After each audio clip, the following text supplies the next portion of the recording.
Thank you. Welcome, West Orange, and welcome to our Tuesday, June 9th, 2020 Township Virtual Council meeting. So we hope everyone is doing well and hope everybody's been safe. Unfortunately, once again, we're going to do a moment of silence for those who we lost from our last meeting. We lost 7 more residents, bringing the total of 169 residents that we lost through this terrible virus. So if we could all just bow our heads and have a quick moment of silence thinking of them. Those are still sick and suffering from the virus. And also just, I want to take a minute too, we'll get into it with the meeting later, but all the unrest and unsettlement we had with our nation this past week.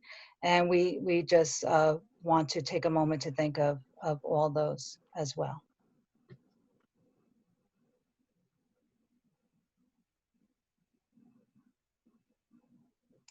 Thank you. As we navigate our way into, we have phase 2 of coming back online from the virus, and with information we'll have later on in the program in regards to COVID. We also have here this evening our congressman that represents our 10th district, Congressman Donald Payne, and we appreciate him for coming on this evening.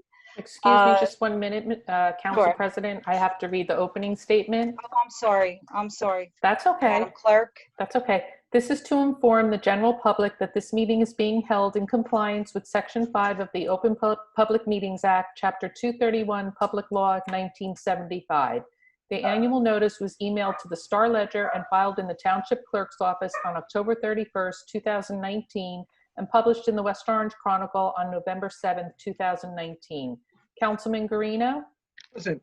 Councilman Krakowiak? You're muted, Councilman. Oh, there we go. Councilwoman Matute Brown? Present. Councilwoman McCartney? Present. Council President Castellino? Present. Okay, thank you, Madam Clerk. So just a little bit of information about our congressman. U.S. Representative Donald M. Payne Jr. is a Democratic congressman from Newark, New Jersey. He has represented New Jersey 10th Congressional District, which covers portion of Essex, Hudson, and Union County since 2012. Representative Payne Jr. is a tireless fighter for New Jersey families and works to create jobs, grows the economy, protects children, promotes education, ensure the health and safety of our communities. During his time in Congress, he has built a strong record of achievement as chairman of the Homeland Security Subcommittee on Emergency Preparedness, Response, and Recovery. He also has been appointed to the powerful House of Committee on Transportation and Infrastructure. He fought for $900 million to fund the Gateway Project, a multi-billion-dollar project to rebuild transportation infrastructure between New York and New Jersey. He has been on the Aviation Humanitarian Crisis Act of 2019, which would prevent airline price gouging during natural disasters. He has led the Build America Roundtables. And most recently, he has been a strong supporter of the Affordable Care Act, which he will probably talk about tonight. And Congressman, your father was a strong presence and a big loss, and you've become a strong advocate for cancer prevention as well. So we welcome you here this evening, and we are excited to have you, and look forward to the information that you bring to us this evening. Oh, is he All right, Congressman, if you can just Congressman? unmute yourself. Sorry. Thank you. Hold on 1 sec. There you go. That's always a problem on these Zooms. remember to unmute. Thank you, and it's really an honor and privilege to be here with you tonight in West Orange. I've been doing these meetings in the communities of the 10th District throughout the last 2 months, and I'm glad I'm finally here with the great people of West Orange. Unfortunately, you're at the end of the alphabet, so we went in alphabetical order. So we're finally getting to West Orange. So it's a real delight to be here with you. And I have several topics that I want to talk about. And, first,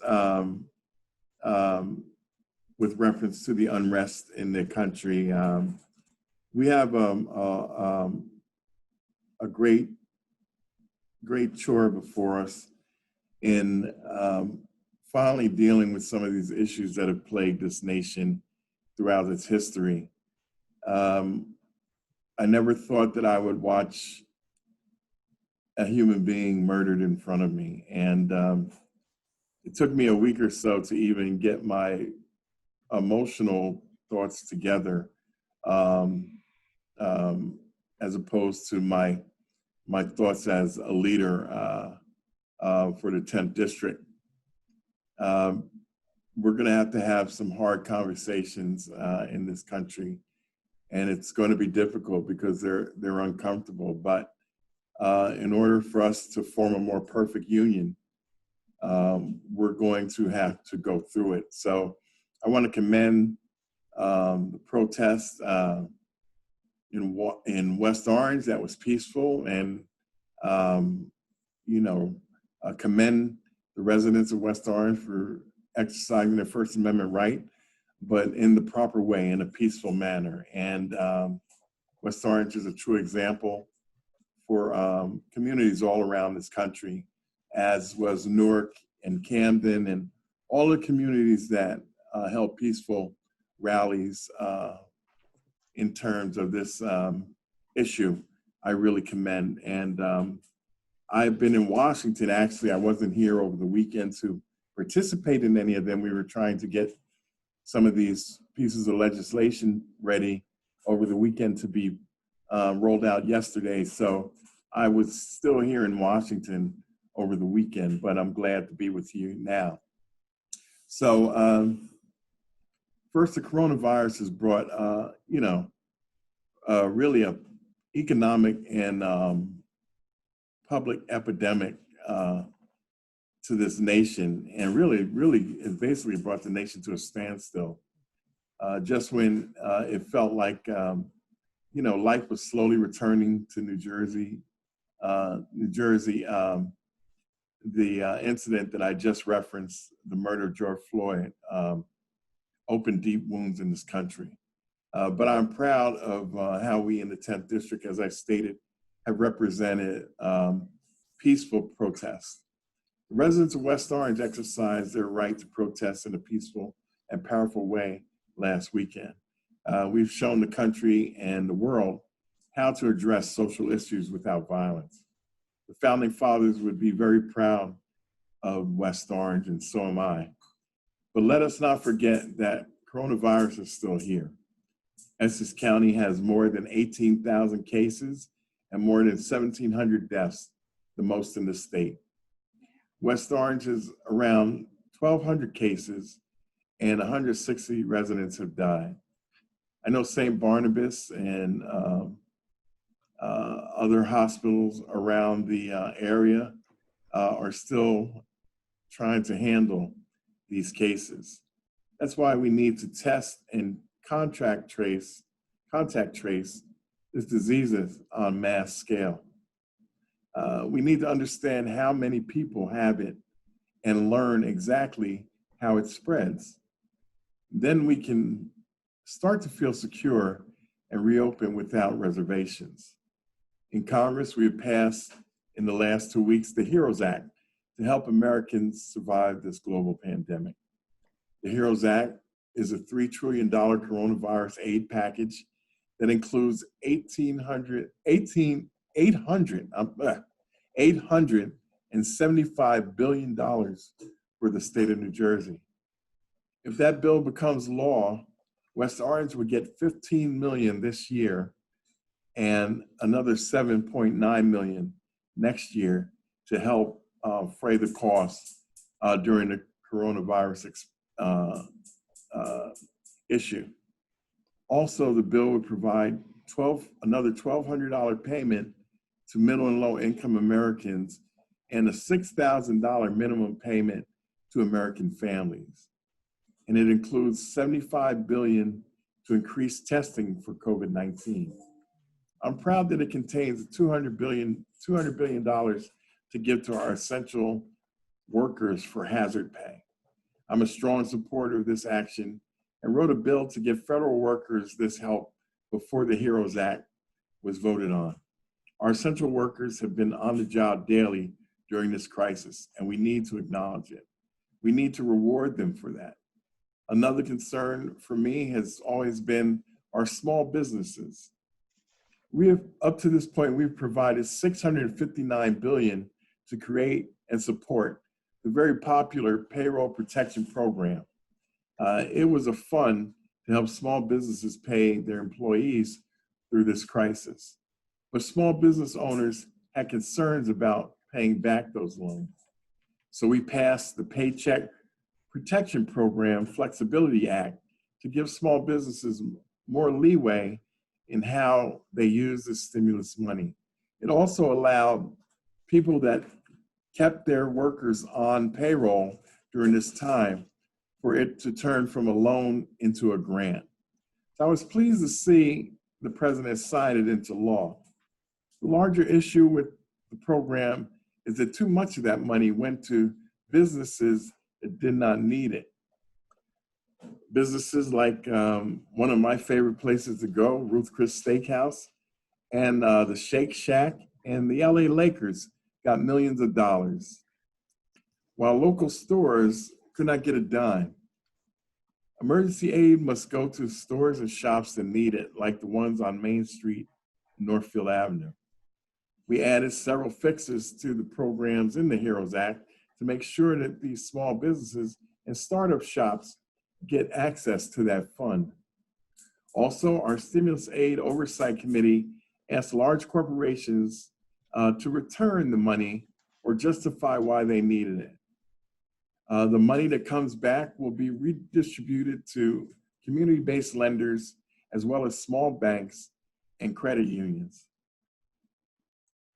These are the businesses that drive development in our low-income and underfunded communities, as well as our businesses on Main Street. And the money will be provided to our real small businesses. Let's see, you know, the ones that have less than 50 employees or even as small as 10. In addition, we allocated another $10 billion to the Emergency Economic Injury Disaster Grants Fund for those small businesses. My website has been dedicated to helping you apply for all of these benefits and from our aid package. So residents of West Orange, you can visit pain.house.gov. It contains links to agencies and departments to help you get the funds, as well as clarity on the PPP guidelines. Also, it has information about unemployment benefits and how to keep your family safe during this pandemic. Again, that's pain.house.gov. And if you have specific questions, and we're still in the office every day since this epidemic started. So we are at 973-645-3213. We're there every day to help you with issues around the post office or Social Security, military, immigration, all of the things that we deal with. We're there every day. That's 973-645-3213. And I'd like to end with a mention of the census. West Orange has done a pretty good job over the medium return rate of 67% has been the rate of response right now in West Orange. And that's good. It's above the medium average in New Jersey, but we need to get to 100%. The coronavirus has exposed the vital importance of the census. Without accurate population counts, communities could lose funding for hospitals, medical centers, and first responders. And they could lose funds for roads and other critical infrastructure. Officials extended the deadline for the census form, but there is no excuse to wait. All of us must get the word out to our residents. It doesn't cost you anything, but it could cost you everything. So thank you for inviting me, and let me know if there's any way I can be of service, and I will attempt to entertain any questions you might have. Thank you very much. Thank you, Congressman. We really appreciate you coming on, for all your advocacy, for working so hard for our community. And, you know, it's been a long couple months, hard, tough months, and just getting the information out to our residents and being available for them. So we appreciate that, especially with phase 2 coming on and trying to get our business owners to navigate their way. So thank you so much, you know, for coming in. But I will open it up to my colleagues. They may want to say something to you. So I'm going to start with Councilman Guarino. Thank you, Council President. Congressman, thank you for being with us tonight. I had great respect for your dad and watched him go through all the, you know, being a congressman and the dedication he had for the people, not only of his district, but the people of West Orange, the people of New Jersey, and the people of this great country. And I thank you for your accessibility. You've always been accessible. And we appreciate how you're looking out for the little people too, for the small merchants, for the people sometimes that are ignored. And it's very important because people sometimes forget that it's the small businesses that drive America, not just big corporate. And so I thank you for that. And I thank you for infrastructure improvements, because as the infrastructure collapses, the whole economy will collapse. So I thank you for your dedication on that. And I hope you'll come back and visit us again, Congressman. Thank you. Absolutely. Thank you for that. It's very kind of you. I work diligently in the 2 areas that I'm assigned to, Homeland Security and Transportation Infrastructure, and they have a great nexus. They come together very well. So I tell people in the 10th District, I'm either trying to repair your infrastructure or protecting it. So thank you for those kind words. You're welcome. Thank you, Congressman. Thank you, Councilman Krokoviac. Congressman, thank you very much for your time. We appreciate your leadership and the important information that you provide us. Thank you. Thank you. Great. Councilwoman Matu Brown. Congressman, welcome, and thank you for all of your kind words and all of the work that you do on behalf of all of our residents. We certainly appreciate it. I also want to echo your sentiments about the great chore that we have before us. Some some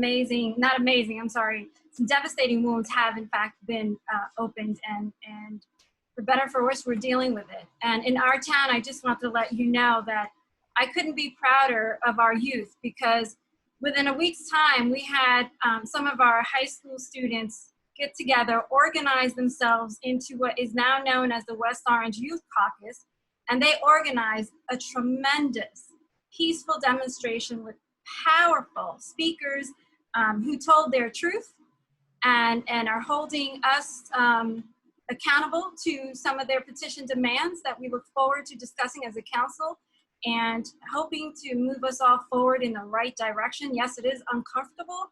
However, we have to start something, otherwise we're going to be here again. So I just wanted to let you know that we are so very proud of our youth in West Orange, and I wanted to let you know that.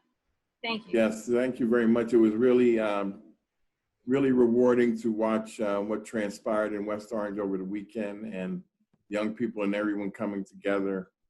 So it bodes well for us in the 10th District and communities such as West Orange. So thank you. Thank you. Councilwoman McCartney. Are you muted? Okay, thank you. Congressman, thank you for being here. Welcome to West Orange. I was very pleased to hear all of the information that you have and the advocacy for everything that you touched upon. Has been a weight on our shoulders for the past few months. And you are also to be commended. We did have a peaceful rally. Newark did as well on such a larger scale. Yeah. You are to be commended for that. You touched upon the virus, updating information on your own webpage. Thank you for your advocacy for the businesses, and talk about unemployment and the payroll, the Payroll Act, your HEROES Act, and just keeping all the residents at the forefront at all times. So just thank you, and we're here with you.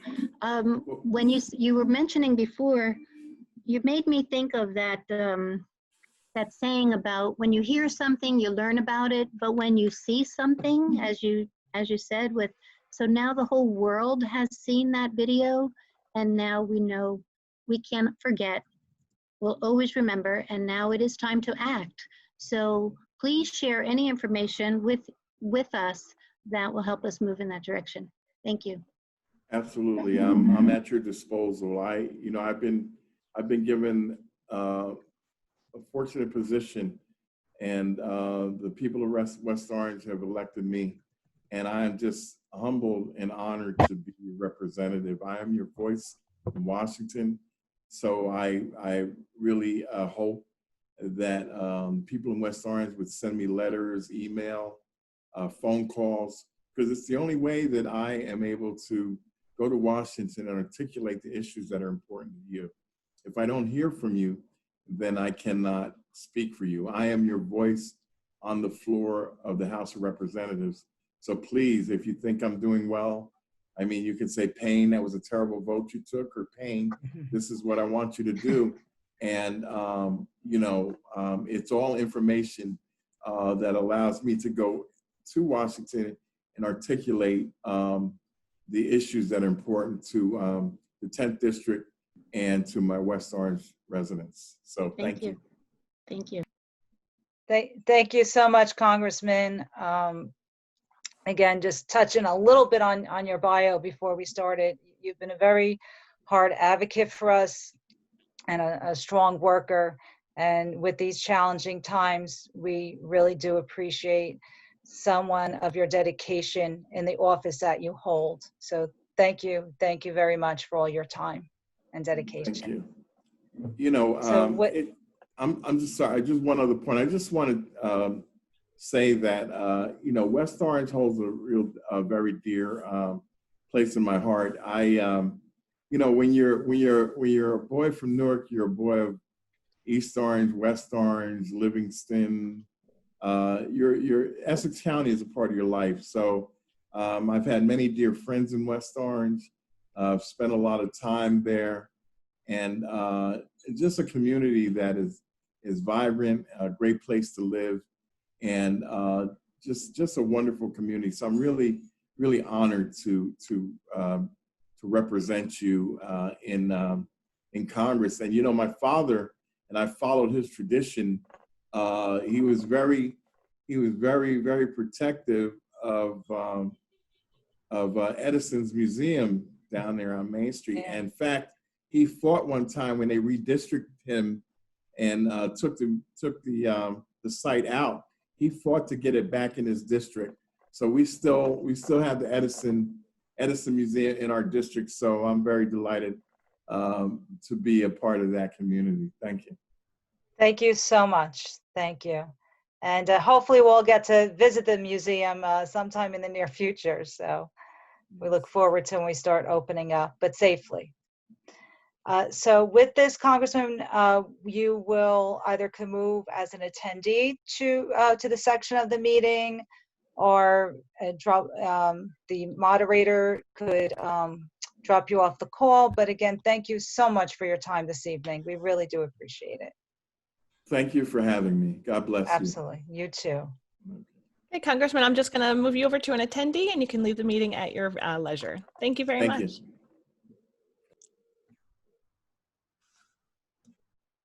Okay, thank you. Thank you, Lauren.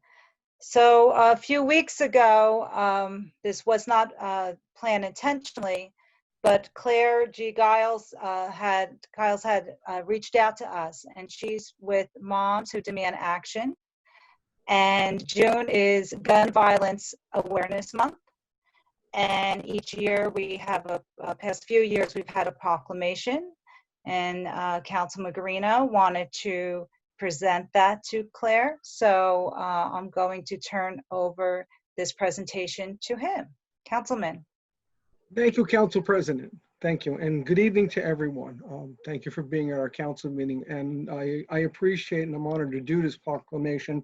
And to Claire and Moms Demand Action, you know, Claire, I've known you a while, and I've always respected the work that you and your organization. I'm sorry that we can't see the whole group at a council meeting wearing your shirts and really wearing your belief on you, showing that how important it is. And you know, it should be, you know, not just Moms Against Action, but it should be everybody against action. And I'm sure someday you'll move it in that direction. But me as a councilman and as a resident of the township and a member of this council, I'm very proud of your organization and what you stand for.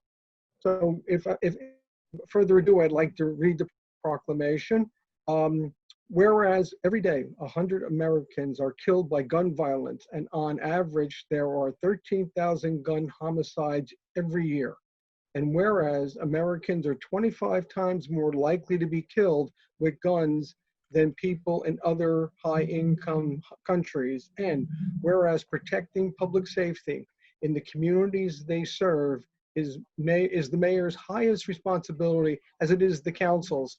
And whereas support for the Second Amendment right of law-abiding citizens goes hand in hand with keeping guns away from people with dangerous histories, and whereas the mayor and law enforcement officers know their community best, are the most familiar with local criminal activity and how to address it, and are best positioned to understand how to keep their citizens safe.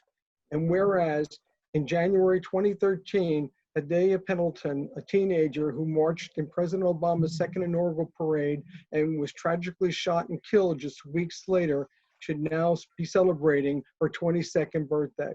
And whereas to help honor Hidayah and the hundreds of Americans whose lives are cut short, and the countless survivors who are injured by shootings every day, a national coalition of organizations has designated June 5th, 2020, the first Friday in June, as the 5th National Gun Violence Awareness Day. And whereas the idea was inspired by a group of Hidayah's friends who asked their classmates to commemorate her life by wearing orange, they chose this color because hunters wear orange to announce themselves to other hunters when out in the woods, and orange is a color that symbolizes the value of human life. And whereas anyone can join this campaign by pledging to wear orange on June 5th, the first Friday in June 2020, to help raise awareness about gun violence. And whereas by wearing orange on June 5th, 2020, Americans will raise awareness about gun violence and honor the lives of gun violence victims and survivors. And whereas we renew our commitment to reduce gun violence and pledge to all, we can keep firearms out of the arms and hands and encourage responsible gun ownership to help keep our children safe. Now therefore resolved that by Mayor Robert D. Parisi, the mayor of West Orange, New Jersey, declares that the first Friday in June, June 5th, 2020, to be National Gun Violence Awareness Day. I encourage all citizens to support their local communities' efforts to prevent the tragic effects of gun violence and to honor and value human lives. Proudly presented by Mayor Robert D. Parisi, June 3rd, 2020. Claire, this is dedicated to you, to all those victims, and to your organization, and to Hidayah's memory. And we will always be there to support you and the efforts to keep our residents safe and to keep guns out of the hands of people who do not deserve to own a gun and handle a gun. We thank you for your dedication. I wish there were more people like you who would really get up and speak and show the effort. So thank you, Claire, and we present this proclamation to you on behalf of the mayor. Claire, if you'd like to say a few words for us. You just need to unmute yourself, Claire. There you go. Yes. Okay, I think I'm unmuted. Yep. Thank you, Councilman Guarino, and thank you to the rest of the town council for once again being our partners in our quest to end unnecessary gun violence. The West Orange Town Council has now done this 3 years running, and we really appreciate you issuing this proclamation again this year. As you have heard, Gun Violence Awareness Day was started in memory of one particular individual, Hidayah Pendleton, But as you heard from the councilman, 100 people are killed by gun violence a day in this country. And that is something that we really need to try our hardest to put an end to. Despite the fact that many of us were still under lockdown, Moms Demand Action for Gun Safety in America is actually a national organization, and we were able to have many robust virtual Wear Orange events around the country, commemorating the lives lost and also listening to survivors of gun violence share their stories. So we were able to have a very meaningful day despite the restrictions that we are all under. So again, we have partnered with many governments, mayors, not-for-profit organizations in this effort over the past number of years. And we want to thank you once again for being so welcoming to the message that our group is trying to share. And from me and all of the other moms, and frankly, it's not just moms, we call it sometimes mothers and others, because we have many others in the organization who are not moms, who are men. We really do welcome all to participate in the organization. So once again, thank you very much for your partnership, your support, and hopefully this is yet another problem in this country that we can all tackle together and reduce the impact of gun violence on everyday Americans. So thank you very much, and thank you for your time. Thank you, Claire, and thank you so much for your advocacy. And I'm going to let you, Lauren, if you could instruct Claire. I guess Councilman Guarino will get that mailed to you, Claire. Yes. We'll get it to you somehow, the actual proclamation.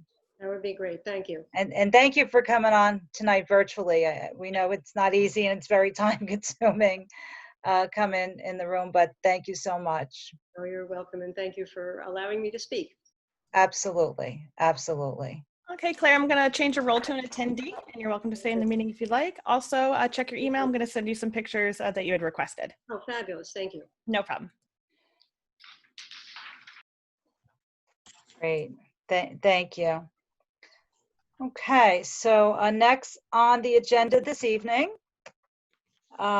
we have our superior officers from the West Orange Police Department. And before I introduce them, Councilwoman touched briefly on the West Orange Youth Caucus this week. So as we all know, after last week with the murder of George Floyd and the unrest throughout the nation, sparked a lot of emotion and a lot of angst, especially here in West Orange for many. And I have to say, very proud of our parents and our residents, and especially our young ones, our young adults. A week of protesting peacefully in the township, leading up to a big protest on Saturday with about 3,000 people. And I'd be remiss if I didn't also recognize all that our officers have done to assist with that this week, and to also keep our residents safe. And a lot of tough conversations will be had, and that's one thing we've always done here, is to have tough conversations. And tonight, Chief is going to, Police Chief Abbott, he's going to go over some ordinances that the mayor has been working on, with talking to some of the organizers. They'll be presented at the next Township Council meeting, some anti-bias training that the mayor is proposing for elected officials. And, we'll go over quite a few topics with the chief. With him also, we have our Deputy Chief, Matthew Fula, our Deputy Chief, Michael Keir, our Captain William Veronelli, and Captain Rich McDonald. And all of our gentlemen, they've been with our department for many, many years. And they come to us with a lot of experience, and we appreciate them coming on the call this evening. So Chief Abbott, if you would like to start your presentation. Good evening. I'm unmuted. Inviting me on. No, he's good. He's all good. Good? He's good. Okay. Good. Go ahead, Chief. Very good. So Good evening, and thank you for inviting me. The mayor is meeting, I believe, this evening with the organizers of the demonstration from Saturday, and I'm happy to report that he intends to codify an ordinance our current rules and regulations, which preclude the use of rubber bullets, tear gas, many of the things being asked for. On your screen, you can see the Campaign Zero. We were performing at Campaign Zero well in advance of the George Floyd tragedy. We're the only nationally accredited police agency in all of Essex County, and probably one of maybe 12 in the entire state. National accreditation through CALEA, the Commission on Accredited Law Enforcement Agencies, is the gold standard. That's the bar that everybody should aspire to achieve. I said at the demonstration on Saturday that there's too much silence. The silence is deafening among police executives, and that the silence is violence, to echo some of the signs I saw in the audience. Police leadership has a moral and ethical obligation to speak out and motivate their fellow leaders to perform at Campaign Zero. The mayor will have these in ordinance, I believe. I had a conference call with he and Richard last night, Richard Trank, our township attorney, and I believe these ordinances will be prepared and ready for the next council meeting. In addition, what I intend to do is reinvigorate our Citizens Police Academy. We, unlike the junior or the juvenile police academy, where you get a fresh crop of kids every year, we kind of ran out of people and it sort of fell by the wayside. So I want to bring that back, but I want to bring it back and I want to really recruit from communities of color. I don't need the people out there who already think we do a good job. I want the people who are going to challenge us, the people who maybe they're not so convinced we do a good job. Despite performing at Campaign Zero, they may have had their own instances of police misconduct in West Orange or somewhere else, at least their perception of it. And I want them to challenge us. I want to work with, I had the privilege to stand with some fine young men at the podium, and I invited both of them to be my partners in this, and they accepted. I hope they follow through. I'm certainly going to reach out to them and be in touch with them. Thank you, Chief. Also, can you go over to, I know you had mentioned to me you were working on our website, or the police department's website, to separate it out from the township website? Yes, as a matter of transparency, we have always published our use of force reports, our demographics, a lot of information. However, admittedly, it's very difficult to navigate to. There's several clicks. You have to first go to departments and click police, and then you have to go from there to professional standards, and you have to go from there to internal affairs, and that's where you'll find the wealth of information that most people are looking for, especially recently.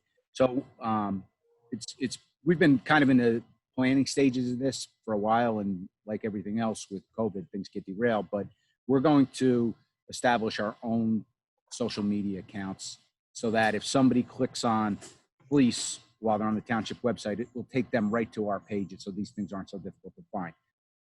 Likewise, if they're on our account and they want to get to the township governing bodies page, they'll be able to click right over to that as well. But this information is all there, and it's admittedly very difficult to find. And Chief, also, if you could just mention too about the police and clergy committee, how we've been active with them for the past few years, and even the work with working with the Reverend over at Bethany Church with our youth. So we have the Police Clergy Alliance, and there's a great number of clergy on it. I think people would be surprised how many clergy there really are in town. It's probably 20 to 30 that are on it, but like any organization or group, there's always your key players who are the most involved. And fortunately, we kind of have a good cross-section of demographic there. So we work closely with some of the rabbis in town, some of the ministers in town. Zach Guyton down at Bethany Church, we work closely with him and his kids and playing basketball. We have the police substation. Kids come in there after school, maybe not currently, but for many years they have, after school and do their homework with the officers. So in fact, the last accreditation we had gone through, the assessors, who all have to come from out of state. No assessors from New Jersey are allowed to assess a police department under CLIA. They were really, really impressed with our community policing. They said it was among the best they had ever seen. And so we appreciate all the community policing but in regard, going back to policy just for a minute with updating the website, you and I had quite a few, I think I've been talking to you every day for the past week, a few conversations, but I just want to share with my colleagues. You had mentioned to me on a few ordinances that are on the books that aren't even utilized. And you have to clean that up because they're outdated and they've been superseded by state statute. So you're going to work on all of that, cleaning up all our policy? Yes, I was in conversations with Mr. Trank. He's already repealing that ordinance. Just bear in mind, there's the loitering ordinance for some reason never got repealed when it was stricken down as a void for vagueness by the U.S. Supreme Court. Every loitering statute in the land has been stricken down. So we don't use it. It shouldn't be there. It should have been repealed. God, I don't know. It's probably 30 years ago it should have been repealed, I'm going to guess. But the good news is we don't use it. I don't think if you went to the municipal court and filed an Oprah request for a loitering charge in the last 30 years, you'd find anybody charged with it. But that's not to mention, because we've had times where we've had store owners and they've had issues. If there's a valid issue or if there's some form of disturbance, there's, even though that isn't in play, the store owner could always call the desk if they're having an issue. Well, that's where community policing comes in, and that's why you want the officer to go there and work with it's usually kids. If it's a disturbed person or something, it's kind of a different matter. But if it's kids, that's where we want the interaction, and we want the kids to know the officer to know the kids, and say, come on, this gentleman's trying to run a business here, or this woman's trying to run a business. Take it to the park. And is there a talk of, will we have the officers back on the bicycles this summer? And I know that was a great program when they stop by and they interact with the kids in the summertime. Is that going to be something that we'll do more of this summer? Yes, that's correct. Okay, great. Okay, I'm going to open up to my colleagues. Have any questions for you? All right, Councilman Guarino? Oh, you're muted. Technology.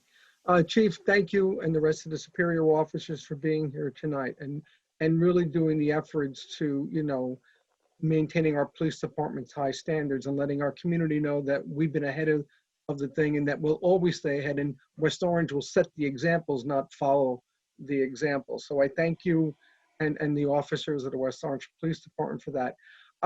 Just an idea of saying is that, are there other things that you have planned for the West Orange Police Department? Any other things that you have that would educate the members of the Township Council, the members of the Township Administration, to prevent situations like this from happening again? They should never have happened. They should never happen again. So is there anything that in the pipeline for either the department or for members of the council or members of the administration?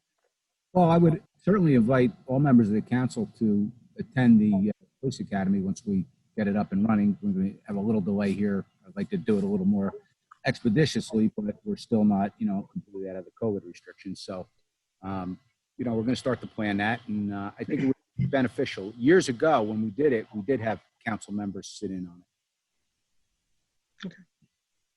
Thank you. Are there any things that you're hearing back from the department? Any comments back from the rank and file? Things that they'd like to see? I think for the most part, I talked to the union presidents today, and I think for the most part, our guys are really, maybe, I don't know if they did or didn't see it. I can't say that, but I think they see now how well trained and how well our policies are written, that while all other departments across the nation, and I'm talking about some major city police departments, are under attack for not performing Campaign Zero, we can say, we were doing this well in advance of that. I don't have to do a ceremonial signing to say, we're not going to do chokeholds anymore as a compliance measure. I don't have to say, you know, we're going to start wearing body cams. We even go further with the body cams. We make our officers wear them on extra duty assignments. Our use of force continuum is intact. We require all officers who draw their weapon as in the line of duty, obviously not going off duty, in the line of duty to file a use of force report. That's called constructive force, and the Attorney General's guideline doesn't require it. So we go further. If you're going to take your weapon out and point it at somebody in the performance of your duty, you need to report that. We want to know about it. And then we track, of course, any type of excessive use of force, or, there's the old where there's smoke, there's fire. If there's a lot of complaints against one person, we look at that. And one last thing, Chief, I'd like to, is there any programs you got coming up and any events planned to have our police officers really get into our community and get to know our residents and the people that make up our community? It's one of the best things to do when the rank and file get to know the people that they are sworn to protect and serve. Well, that's, again, I don't want to keep coming back to the same theme. I'm always willing to have a conversation and try different things that perhaps I didn't think of, but with the Citizens Police Academy, there's so many different officers involved in it and so many different aspects of the department involved. Even our public information officer, Joe Fagan, would have a segment to explain what his role is with the police department. Perry Bashkoff, and the mayor, how he the mayor is my boss. He's the appropriate authority by ordinance, which is required by state statute. The mayor would have a portion to talk about how he oversees us. Okay. Thank you very much, Chief. Thank you, Council President. You're welcome. Councilman Kukoviac? Yes, thank you, Council President. Chief, once again, thanks very much for coming on and giving us your time and giving us such articulate, I can't even say the word, explanations of what's going on. This is the first I've heard about the negotiations between the mayor and the West Orange Youth Caucus. So I appreciate you bringing that to us, and I look forward to seeing what you guys come up for our consideration. Just a couple of quick questions about the petition that the caucus put together, because it's gotten several thousand signatures. Could you tell us what the status of two of the points they made about they wanted to prohibit the use of tear gas on crowds and also the use of rubber bullets on crowds? I've never heard that talked about since I've been on the council. Can you just tell us a little bit about what the status of that is and what might be what you may have agreed on with the caucus about that? So that is called less lethal force. It's permissive under the Attorney General guideline. However, we do not have it. We do not intend to purchase it. It was very easy for me, or I shouldn't say it was easy. I was very eager to sign that petition, even though it's an online petition. I was eager to do it symbolically right at the rally to say, hey, this is all good by us. You're right. These are the things that we're going to do. Now, there may be other police departments that need tear gas for certain circumstances. I'm not going to paint with such a broad brush that everybody should ban their use. That's up to, the Attorney General at this point, at least, believes that it's necessary in some instances. But, again, we don't have it in our armory.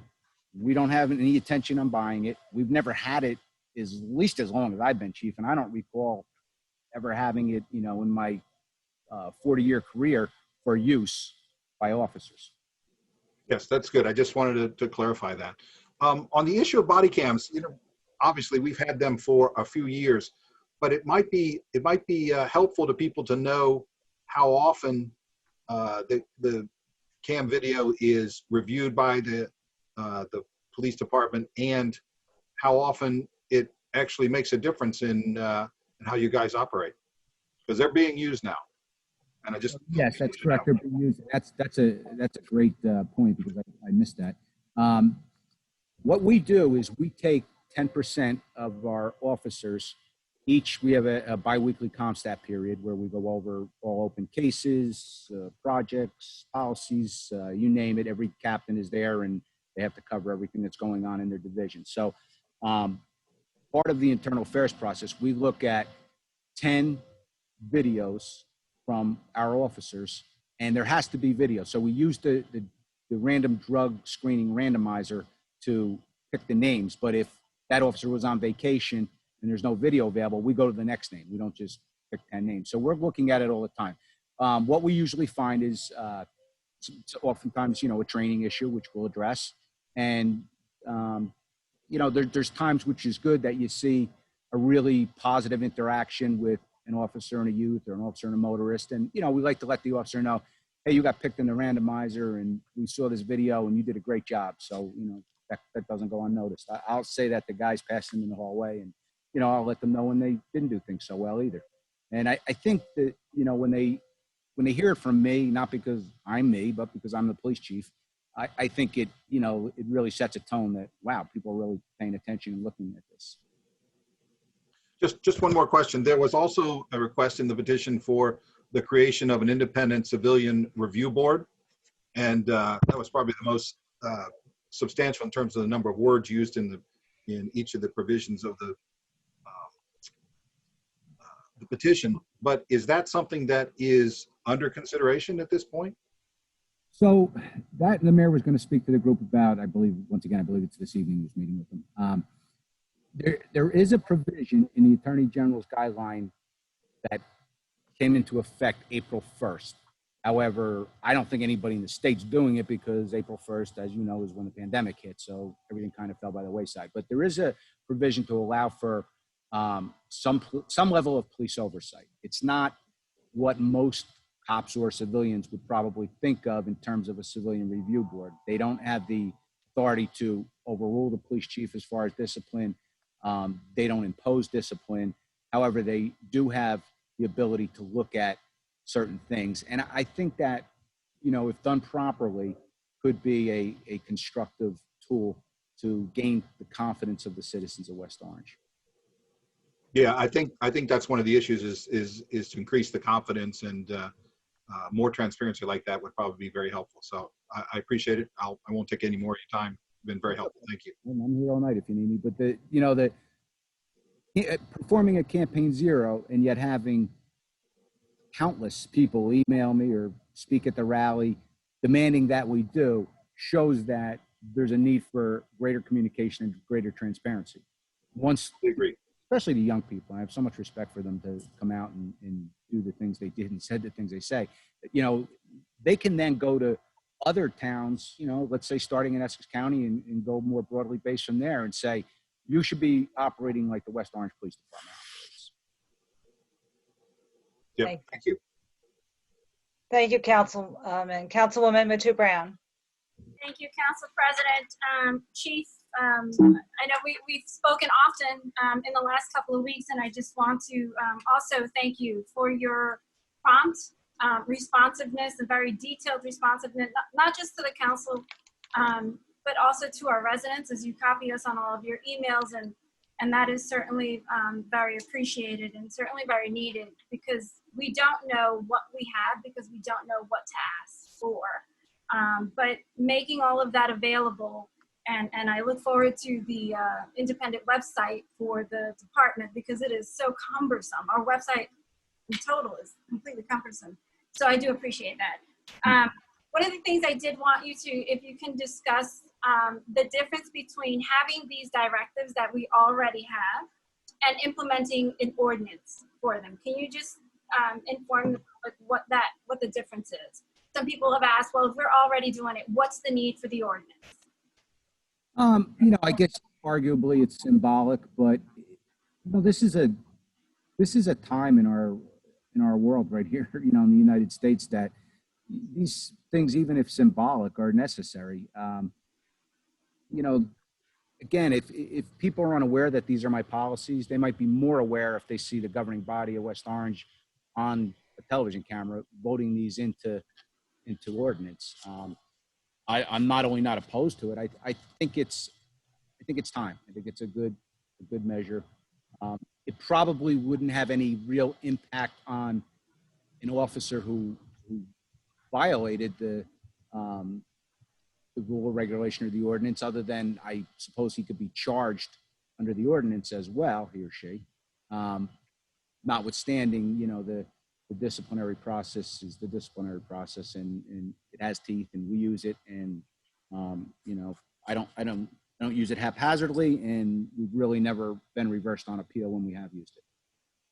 So then, in addition to it being symbolic, however, let's say, you know, in the future, right, we have different administration, different police chief, and that police chief seeks to change the directives of his department with an ordinance in existence. Is that something he can do without coming to council?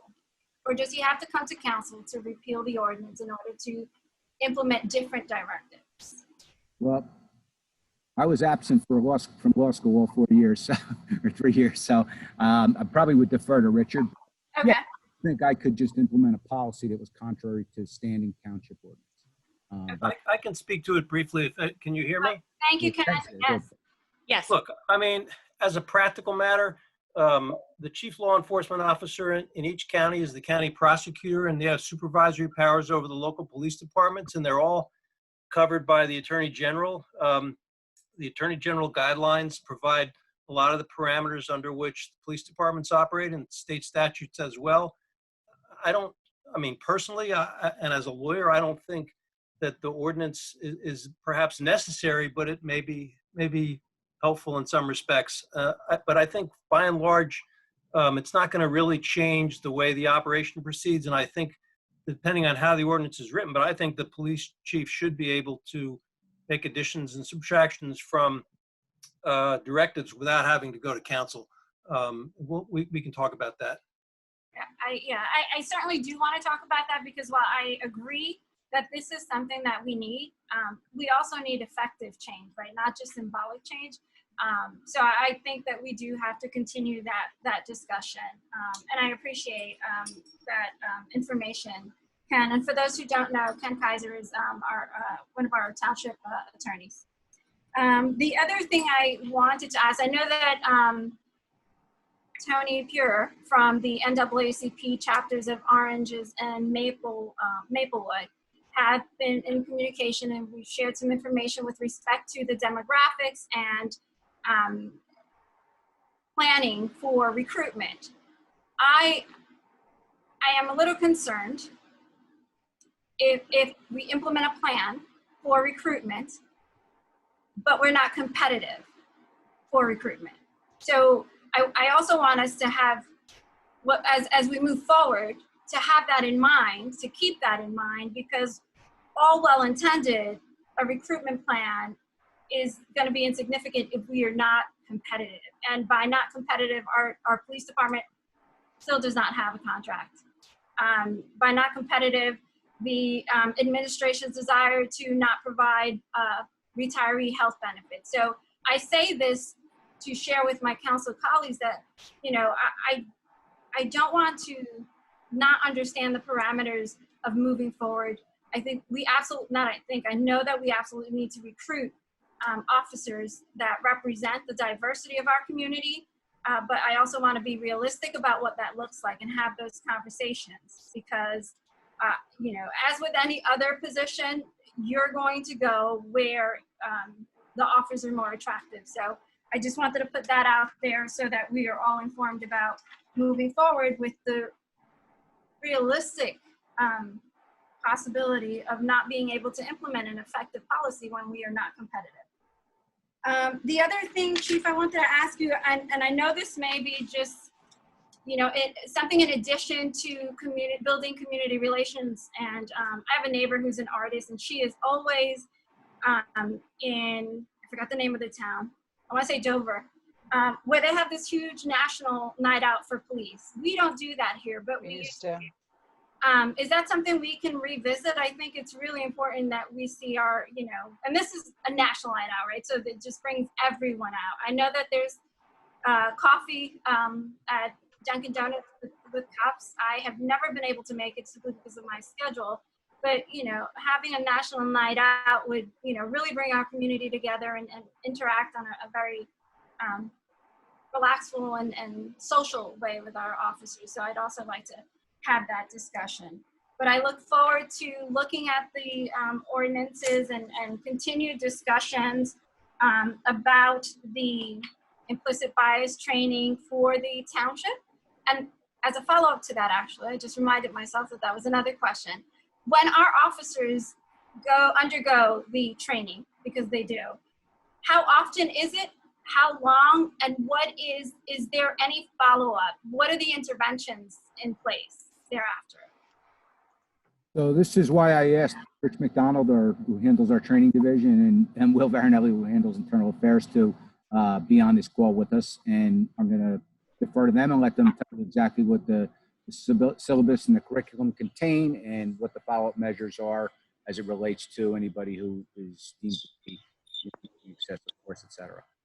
Thank you, Captain. Thank you, Chief. Hello, Captain. Hello, Councilwoman. Just so I get this straight, which training do you want me to follow up on? Our de-escalation? No, the bias training, implicit bias. Okay. Yep, we do bias training every year. Depending on the syllabus, it's either 2 to 4 hours. The last 2 years we trained, it's called implicit bias, which, it was created years ago through a college, eventually focused towards law enforcement to teach officers about their implicit biases and how it affects our decision making. So that was taught last year by a couple of certified instructors, and that training was 3 hours long. And the year before that was bias-based policing, which was created by the New Jersey Attorney General's office. And again, we sent a couple of our instructors down to become certified instructors.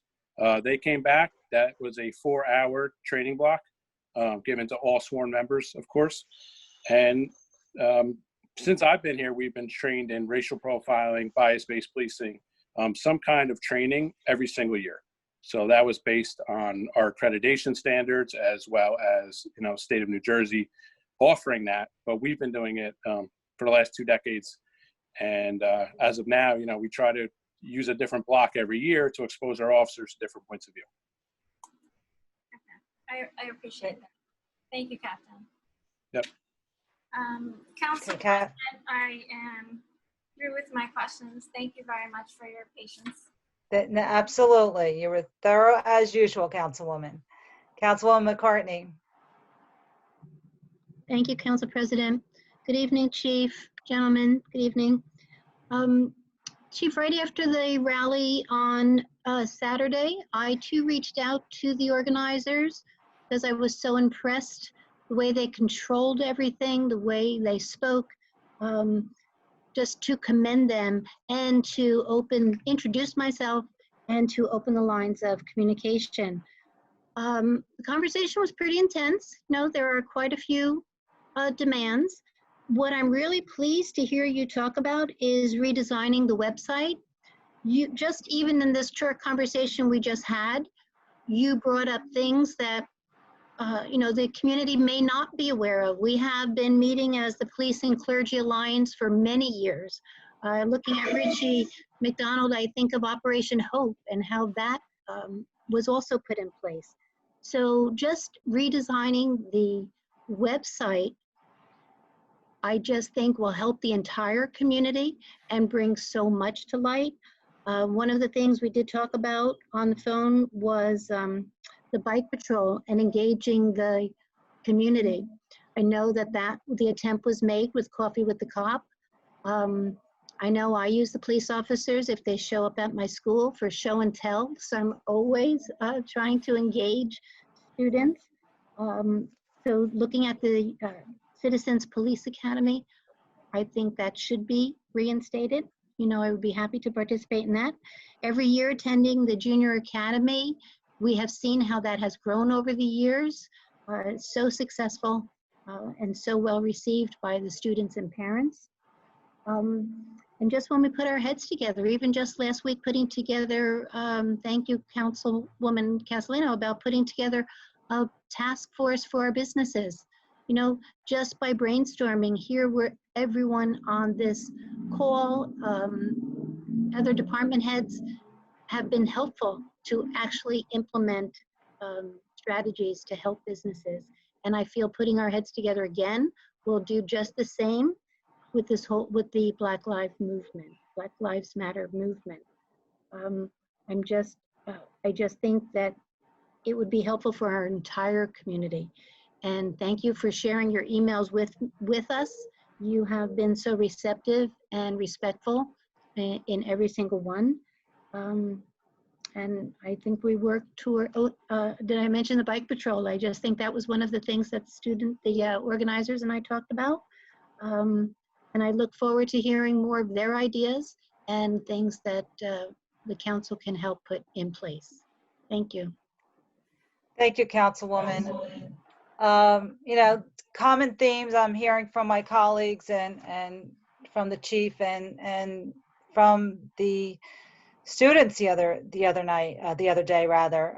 You know, my heart just broke just hearing them, you know, the outpour of emotion from them, and also being frustrated as I stood there and from, you know, having the 10 years sitting on the school board before coming here, knowing what we do, knowing the efforts that are made, and still we have to get that communication piece out, because we just always assume people always know what we're doing.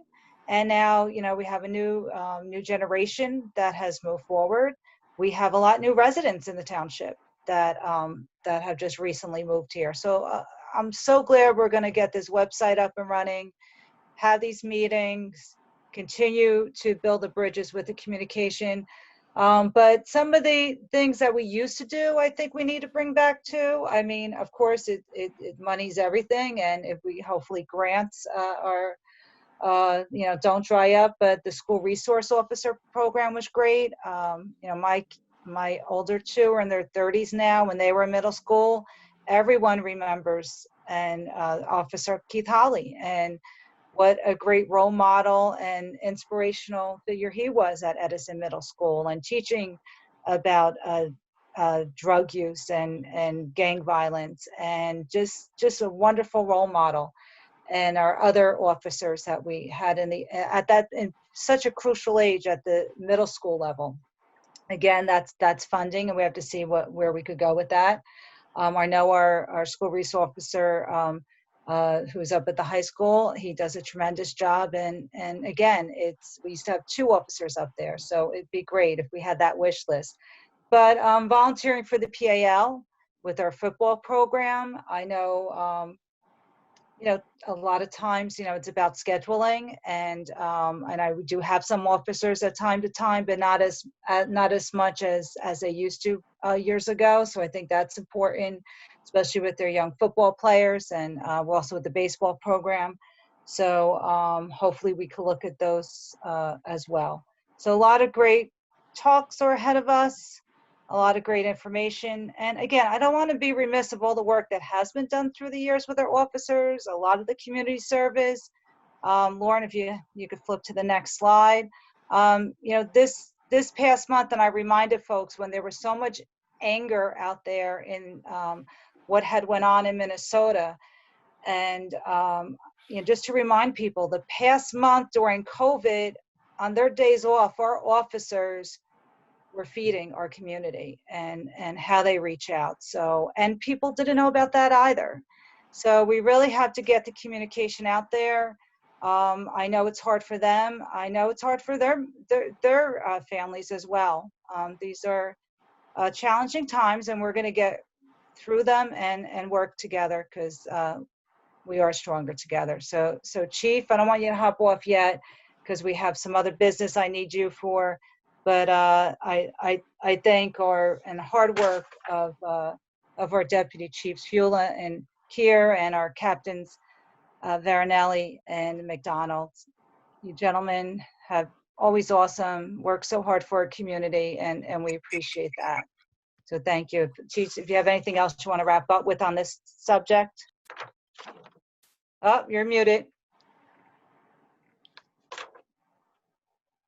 The only thing I was going to perhaps suggest is will Varinelli speak about the early warning system, how officers who may be behaving inappropriately come to our attention before something escalates. Great, thank you. Captain? Good evening. Can everybody hear me? Yes. Okay. Yes, my office, the Internal Affairs Unit, we're in charge of the early warning system. which is basically a monitoring system. We enter complaints, it reviews use of force, it reviews pursuit activity. Anything that we put into that system allows for the computer to analyze it and produce a product that we can use to analyze. So we track use of force, we track the amount of incidents that a particular officer has, we track the amount of use of force under a particular supervisor. So we've really expanded what we're trying to do here to monitor behavior and control that behavior. And if it needs to be corrected because there's performance gaps, whether it be in policy or behavior, I work very closely with Captain McDonald to amend our policies and make sure that not only are they just written, but they can also be applied in real life. And the early warning system is mandated by the New Jersey Attorney General. And I think it's a great system. It's been very, very effective for us. It allows us to provide non-punitive training and counseling to our officers and really get to the root cause of any problems. And sometimes it's just very simple training and just having a conversation with them and maybe showing a body cam video how we could have did this better. And that's really what it's all about. And the system is great. We've had a lot of success with it. Thank you. Thank you so much, Captain. Council President, I'm sorry, that just reminded me of one last question. Actually, perhaps Captain Barinelli could just respond to, with respect to the number of complaints. I know that we are all familiar with the it's a use of force report that came out. Chief, you and I spoke about it last week. Is there a number or a trigger that indicates that, let's say in 4 years' time that this report had, there were officers that had use of force reports, and I understand that doesn't mean excessive use of force report, but use of force reports nonetheless. In that time period, one officer may have had 15 and another would have, 4 or 2. Is there a number that triggers early warning?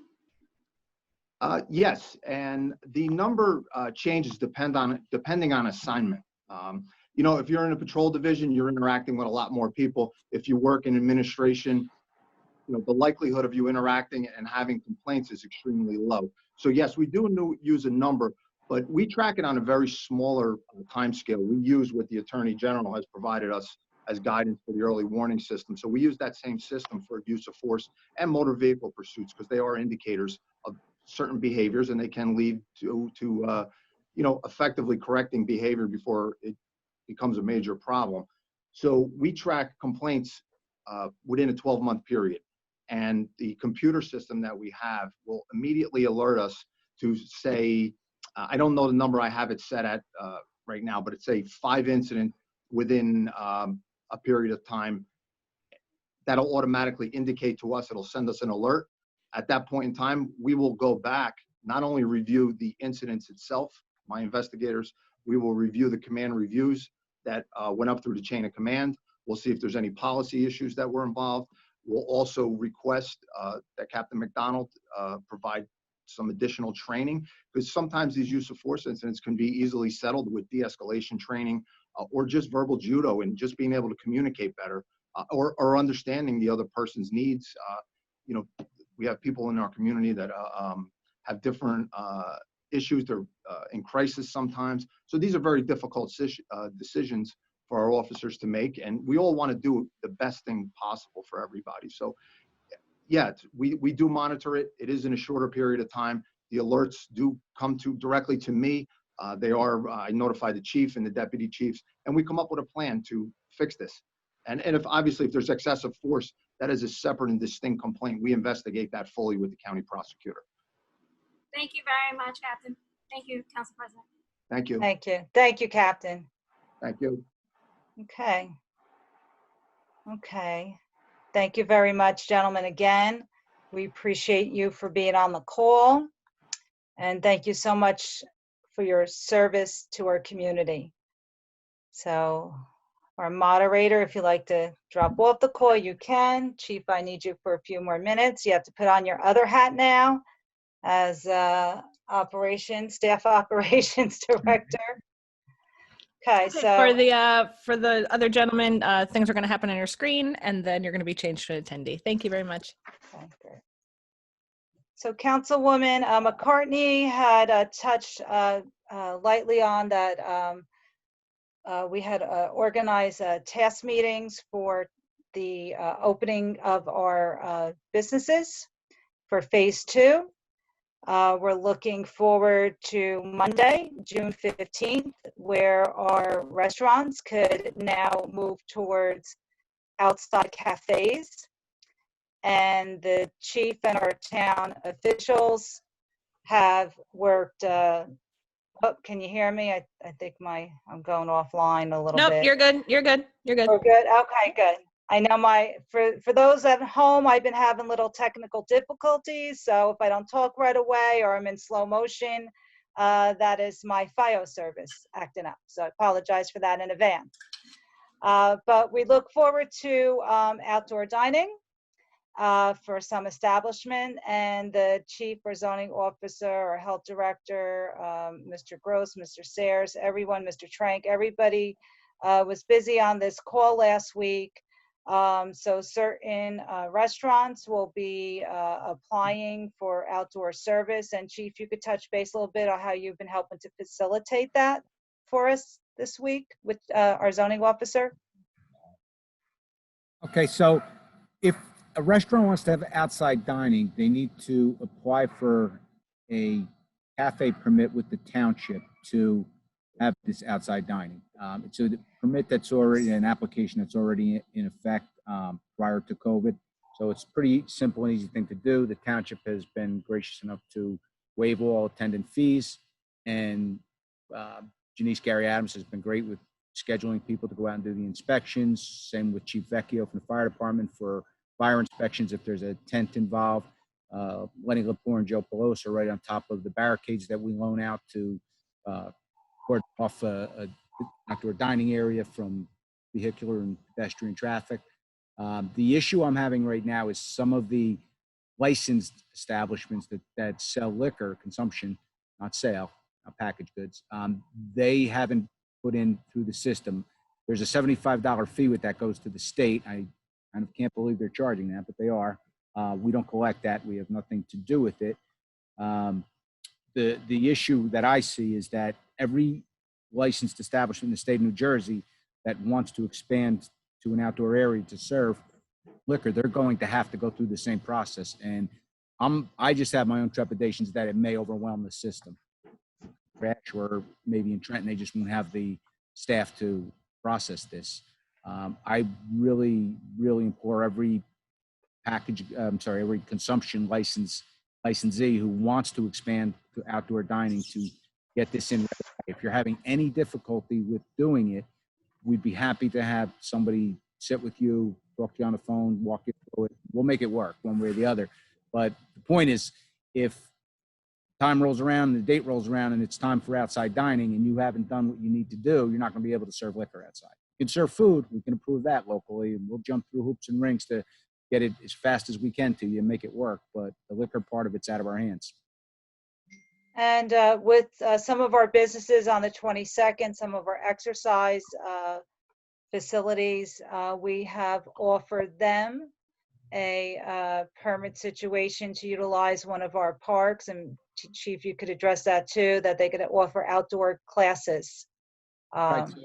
So Bill Kehoe and Edwin Johnson have been great with coordinating, so there's no double booking of fields because youth sports are starting to reopen. But typically, any for-profit organization is precluded from using the parks. And if you give it consideration, it makes sense because you'll have people on the basketball courts, the tennis courts, everywhere else giving lessons, making money, and residents that pay taxes to maintain those courts go to use them and they can't get on because they're booked all day by an instructor.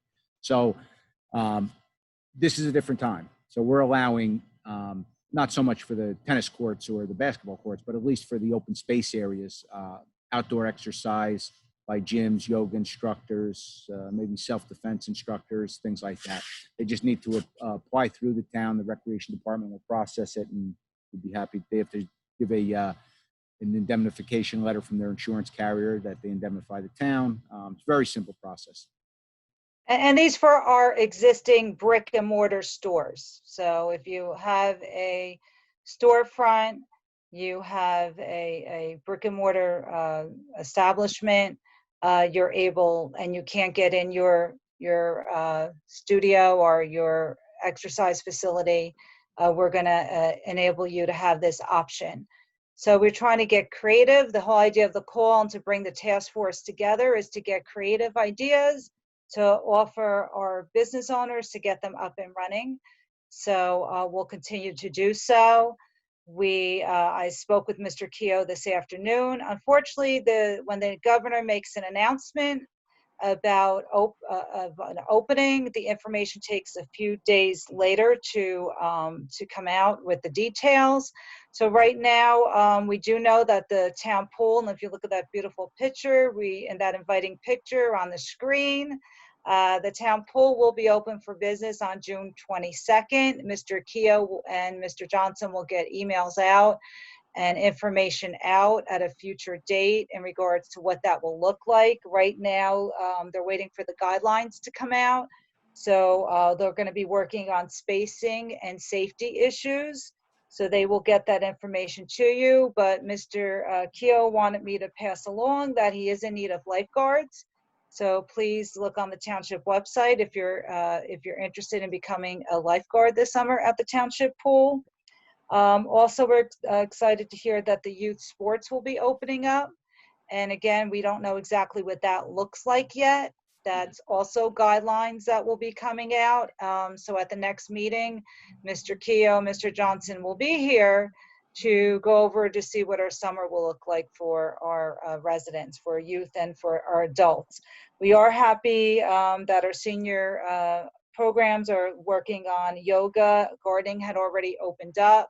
So we're looking forward to come back online out there safely. And that's what we'll continue to work on. So Chief, I thank you and all our directors for working hard, really thinking out of the box thinking. And that's what we needed for this endeavor.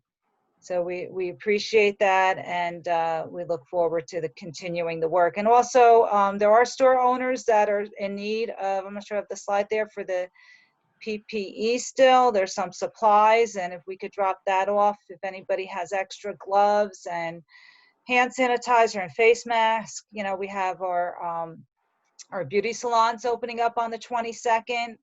So if you have, ladies, get your hair done. They're all looking forward to seeing you. And I heard say that maybe nails may be offered. I'm not sure yet.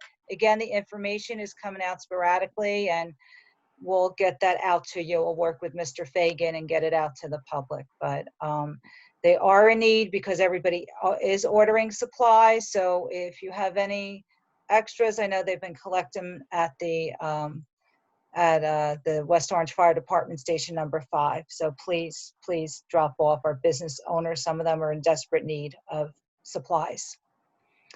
And with that, thank you, Chief, for you're really working around the clock, I really have to say, for our community. And we really appreciate it. So thank you for being on the call this evening. My pleasure. Thanks for having me. Absolutely. Okay.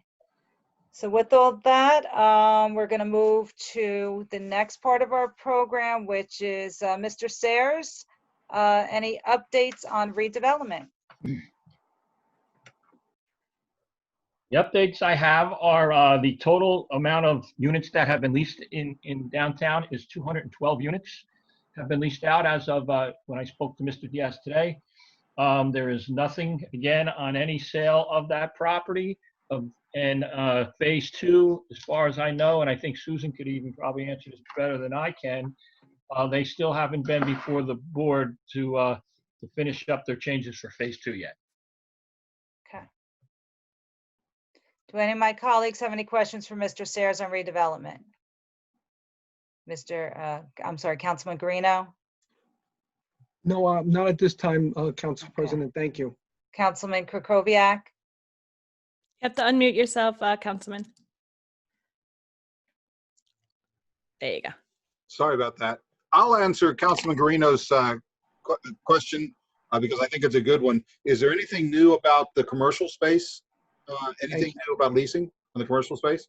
Not Thank that you, I'm Council. aware of. He has not mentioned to me anything about the commercial space. Okay. Is there anything new with the use of the town bus service for the building? Not that I'm aware of. Lenny, are you on the call? Len? 'Cause I thought Lenny was gonna be on. He is. Yes, I am. Lenny? Yes, I am, Mr. Sayers. We're still operating one bus that goes past the corner of Lakeside Avenue and Ashland Avenue to serve the Edison Battery Building, the redevelopment site. So we are going past there, and we provide, right now we're at reduced service. We're meeting a couple trains in the morning and 3 trains in the evening, but we are providing service to the Edison Battery Building. And how has that worked out with the whole idea to get compensation for making a specific stop at the building? I know we've talked about this several times in previous council meetings. I thought that was going to take place somehow or somewhat simultaneously. That has not yet. When again those provisions were put in, I think the resolution of approval, we had no bus service at all in that portion of town. But when we added Route 6, we were able to provide a stop at that location, which was along the route from Route 6, which services Pleasantdale, services Lords, and goes to the Battery Building before going on to either Orange or Brick Church. No, I understand that, but I thought that there was an agreement that we've talked about before that when we started serving with a regular service, that they were going, that the building was going to come through with its previous commitment to start paying us for the service. I will go back through that portion of the resolution. I think it may have had to do with occupancy, but I'll follow up with Jack Sayers on that. Yeah, I believe that what we had talked about was if we were specifically just going there and taking people from the building back and forth, that they would pay us. But we're just doing it as a stop right now, another stop. That's all. So that's the difference between whether we were going to have some type of contract with regard to if we were just going to have one bus that would go there in the mornings and pick people up and then come back in the afternoons and pick people up. But we're not doing that right now. Right. I just want to add to the conversation. We're talking about a few riders right now at that Edison building. So, and we have plenty of space on the existing jitney. Yep. So as soon as that jitney fills up, and let's not forget, right now, ridership is extremely low. It's going to take a while for things to build up in the city again and for people to go back to work. My son who works in Brooklyn, he's on indefinite callback. So, it's moving really slow. So right now there's very few people getting on that stop. Correct. Any other? Thank you, Mr. President. Could I just ask a follow-up question? Sure. You indicate that you know how many people are getting on at that stop. Are we tracking that specific information of who gets on and who gets off at the stop? Mr. Lepore, I think when I asked the leasing rental agent a couple months ago, and that was even before COVID. When was that? Right beginning of March when we were at the Edison building before everything shut down. I think there might have been 5 people, if I'm correct. But we could get a count on that. We'll get an actual count. Yeah, I was just wondering if we are tracking that on a regular basis. Yeah, we can, because they stop and then we could have them count it out for you. We track all our stops on all our routes. Okay. Thank you. Okay. Okay, Councilwoman McCartney, Matu Brown, None for me, thank you. and Councilwoman McCartney. No questions, thank you. Oh, I can confirm that nothing has come before the planning board for Babcock. Babcock's already approved, but nothing has come before the planning board for approval. Okay, great. Thank you. Okay, great, thank you. And Council, before I go to that, Lauren, I'm sorry, I'm looking at your notes to me. Who's on the Nick Allegrino? Nick Allegrino.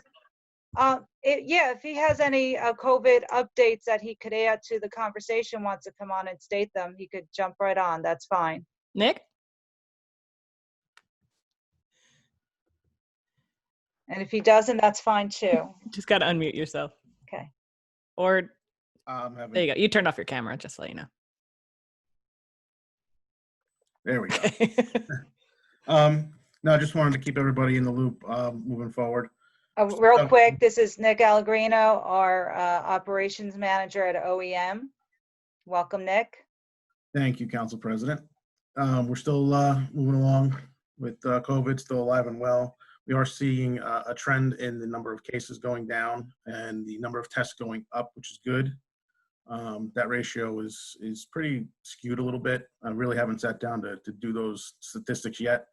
The senior care facilities have finished their second round of point prevalence surveys. So probably 10 to 14 days from now, we should see final result from those cases. But again, we are moving forward. We are still following it. The state is going to a new type of contact tracing. So we have training on that tomorrow and Thursday. So not really sure what the numbers are going to look like once we switch over to that system. So that's going to be a challenge going forward for the rest of this month. Whether we're going to use two systems or one system, that's to be determined. So but we're still following it. We're still actively working on it. And if you have any questions, shoot me an email, let me know. Great. Thank you so much, Nick, and thank you for jumping on with that information. Mr. Krakowiak has his hand raised. Okay, Councilman? Just a quick question. Thank you, Mr. Allegrino. Just a quick question. I noticed in one of the mayor's recent Facebook posts about the daily experience with coronavirus that we had one day where I'm sorry, I don't have it in front of me, had 21 new cases. Correct. That's part of the prevalence survey from the facilities. Okay.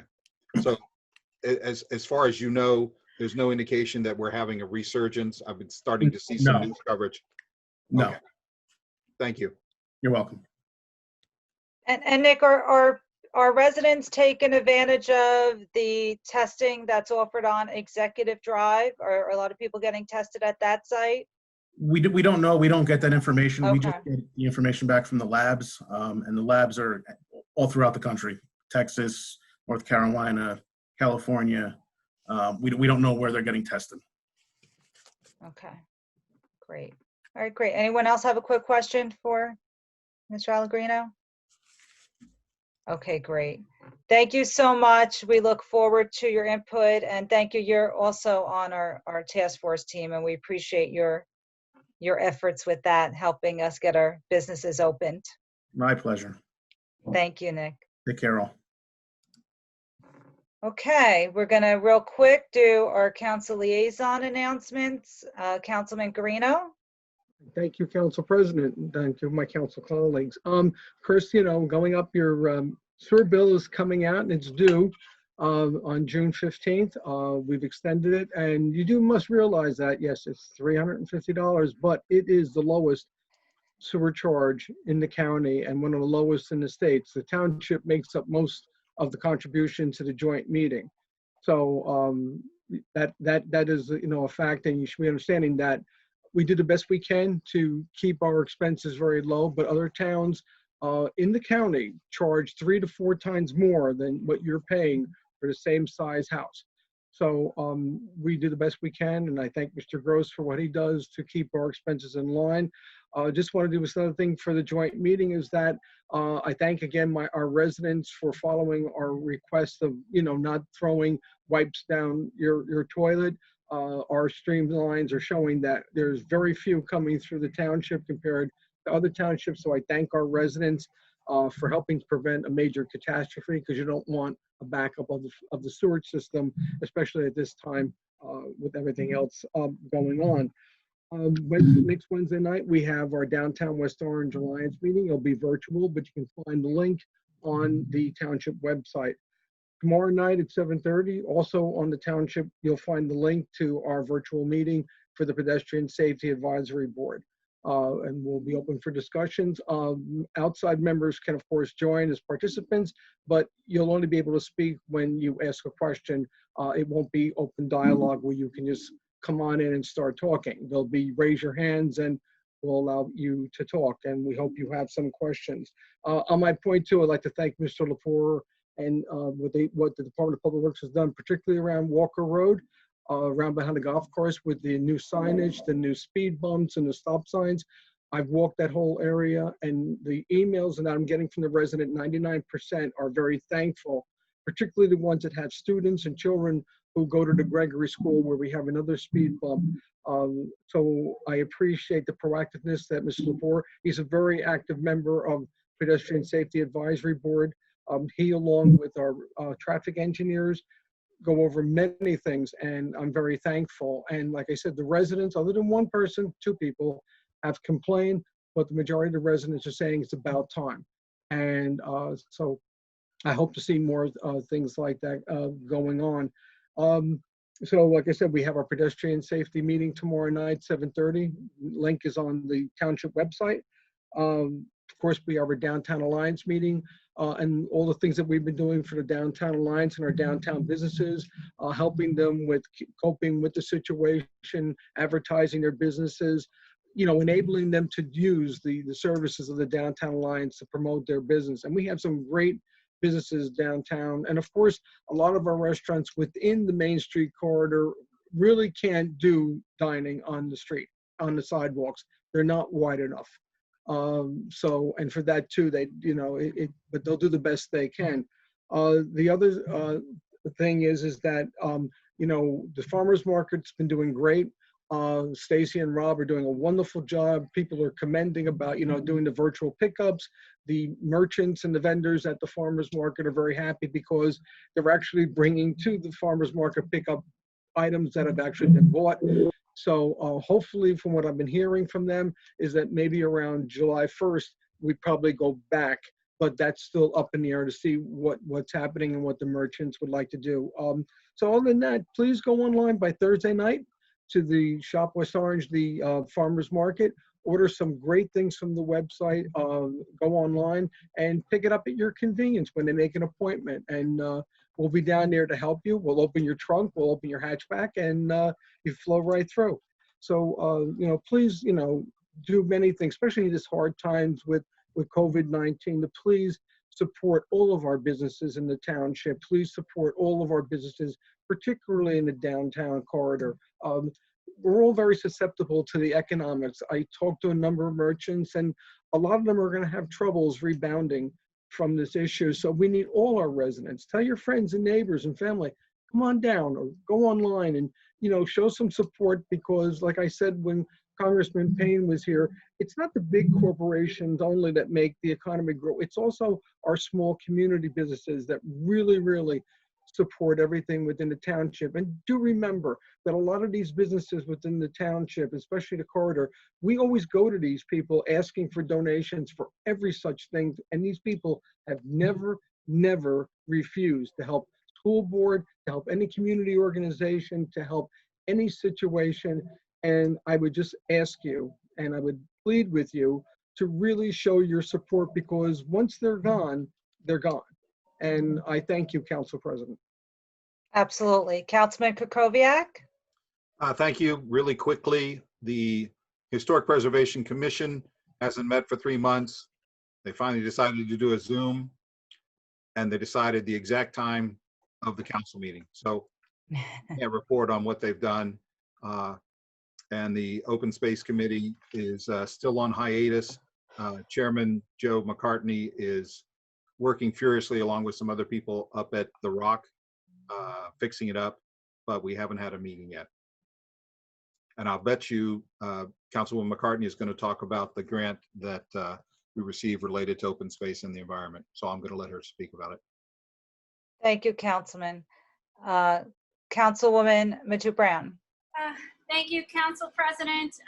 Just briefly wanted to just briefly follow up on Congressman Payne's reminder for the census. We are doing better than we have than most in New Jersey at 67.9%. However, we need to be able to be more responsive. So if you can please make sure that you are reaching out to friends and family to complete the census so that we're all counted. We are relying on as many funds as we can obtain, and these are our federal dollars coming back to us should we all be counted. So please do that. So it's NJ Census 2020 if you are Googling. And also I did want to talk about the virtual town hall that is going, thank you. Harry did a great job. I am no desktop publisher, and he did a wonderful job. So with the recent and not new, unfortunately, events that have transpired across our nation, you know, while we did not know these individuals, they touched each one of us. And by they, I mean George Floyd, Breonna Taylor, and Tommy Dade.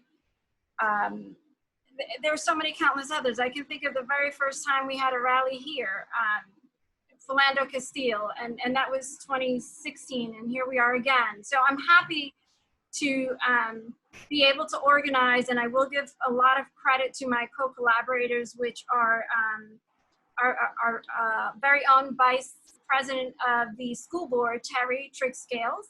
I thought she was an important voice and co-collaborator, and Dr. David E. Jones, who does this for a living, if you will.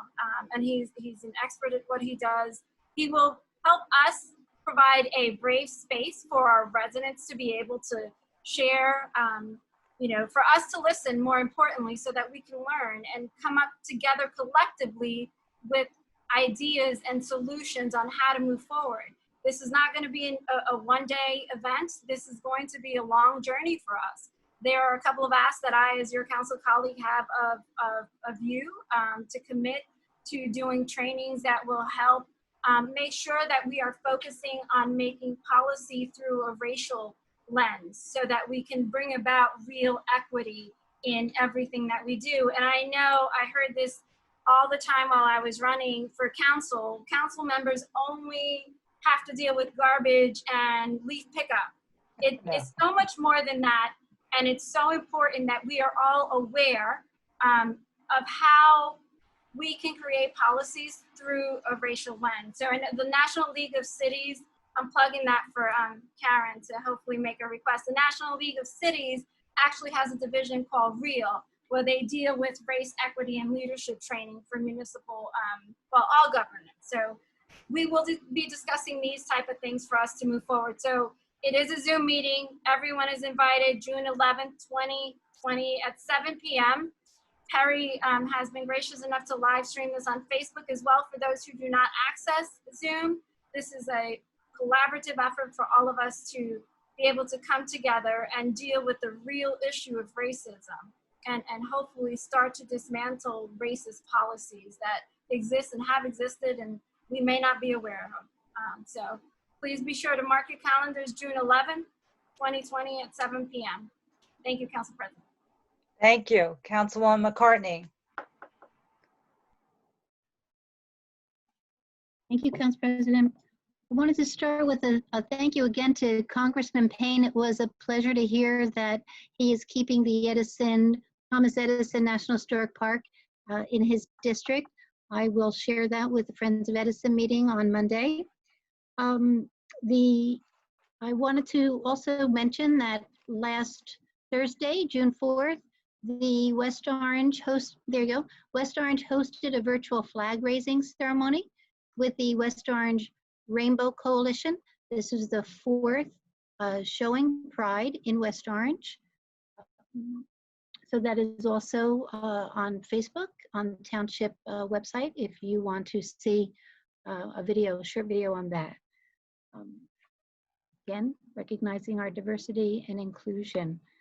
The Rena House met through a conference call. The Rena board met last night. Residents are very pleased with the extended security during this time of COVID and pandemic. And the chamber met via Zoom 8 o'clock this morning. The entire board was there. Similar to what we're doing with the business task force, the chamber members are going to reach out to individual members to keep them informed on pretty much everything we have just mentioned between the task force and outdoor cafe, dining, and things in the news as it comes out. Going back to the rent a house, also the board members are going to reach out to the residents there as well to ask if they need any, just make them aware. Library programs, health department, CERT team still delivering lunches and dinners. I'll put that number out again, 973-325-4105 if residents are homebound and would reach out to the health department. The planning board met last Wednesday, also June 3rd at our meeting. We began the hearing for the executive drive application. There will be a special meeting on June 25th. That's being carried till June 25th. That will also be a Zoom meeting. That will be on the website, information about that. And the Arts Council, West Orange Arts Council put out a Black Lives Matter statement with a request for art that people would like to express themselves through their art. There are some really amazing paintings that are there now. Visit West Orange, woarts.org. West Orange High School students have, a few West Orange High School students have submitted some art as well. I think that's all I have. Oh, and Joe mentioned the grant. Yes, my husband Joe has been working on the one of the gardens up at the Rock, the 6 acres up on Mount Pleasant Avenue. The grant that was awarded to the Open Space Commission was from ANJAC, the Association of New Jersey on Environmental Commissions, for the pollinator garden, which is one of 8 of the gardens being proposed on those 6 acres. So, thank you. Great, thank you, Councilwoman. Just to wrap up, a few last things with COVID related, again, with these businesses opening up. Please be patient, especially once the hair and nail salons, with the requirements that we do know about is that they're going to have to space their clients out. So you may not get that appointment in the usual time frame that you may want it. So because there's going to be so many operators situated in their businesses at one point in time. So they'll have to be very creative, and we all have to be patient and continue as we continue to support them. Let's see my next slide.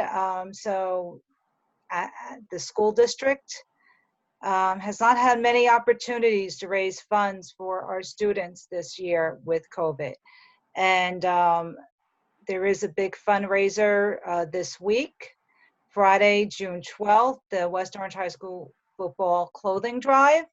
The cheerleaders had one last month. It was a great big success. I guess all of us being stuck home the past couple months have been cleaning out our attics and our drawers and our basements. So if you have items, usable wearable clothing for all seasons and all sizes, cloths, bed sheets, drapery, curtains, pillows, towels, quilts, and comforters. So simple. From Saturday all day long, starts Friday, June 12th to Saturday, June 13th at 3 p.m. Just pull up in the driveway on the Pleasant Valley Way section of West Orange High School and just drop your bags off. Very, very simple fundraiser. All proceeds will go to the high school football team. Next we have, and Councilman, just a reminder, I got this last minute, so I couldn't fit into your section. But the West Orange Farmers Market has a group called Runners West Orange that is offering to deliver from the market. So if you want to order from the market and you cannot get down to pick it up, the Runners group, you could contact them through Facebook, or there'll be advertisement on the Farmers Market website, and they'll deliver it for you. So just wanted to plug that as well. Okay, and Councilwoman Matute Brown, I just want to thank you for Thursday night organizing. I look forward to the conversation.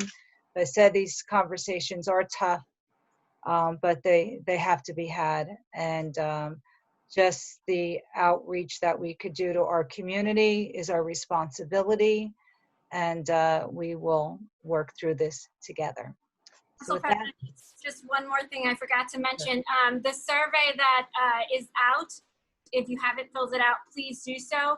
We look forward to taking all of that information and synthesizing it. That's just another way to be able to get your voices heard and work with some community organizations to be able to come up with some solutions as well, so we can all work together. I know so many people have reached out wanting to know how they can get involved.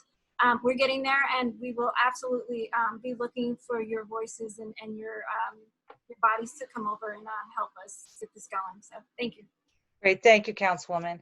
Okay, Madam Clerk, I know we're late, but again, with all these crises that we've been having, we've been wanting to get information out to our public. So now we're very late, but if you could open up our general meeting. This is to inform the general public that this meeting is being held in compliance with Section 5 of the Open Public Meetings Act, Chapter 231, Public Law 1975. The annual notice was emailed to the Star Ledger and filed in the Township Clerk's office on October 31st, 2019, and published in the West Orange Chronicle on November 7th, 2019. Councilman Guarino? Present. Councilman Krokoviac? Present. Councilwoman Matute Brown? Present. Councilwoman McCartney? Present. Council President Castellino? Present. Oh, I'm sorry. Will everyone please rise for the Pledge of Allegiance? Sorry. I pledge Pledge allegiance allegiance to the flag of the United States of America and to the republic for for which it stands, one one nation, nation, under under God, indivisible, indivisible, with with liberty liberty and justice for all. The council is now in their public meeting. Okay, great. Thank you, Madam Clerk. Okay, so for any members of the audience, if you haven't joined us previously, we will now hear public comment from you. Our moderator will call you into the room in a minute, but you will get your normal, usual 5 minutes that you have at council chambers. And after everyone gets done speaking, the council will respond to you.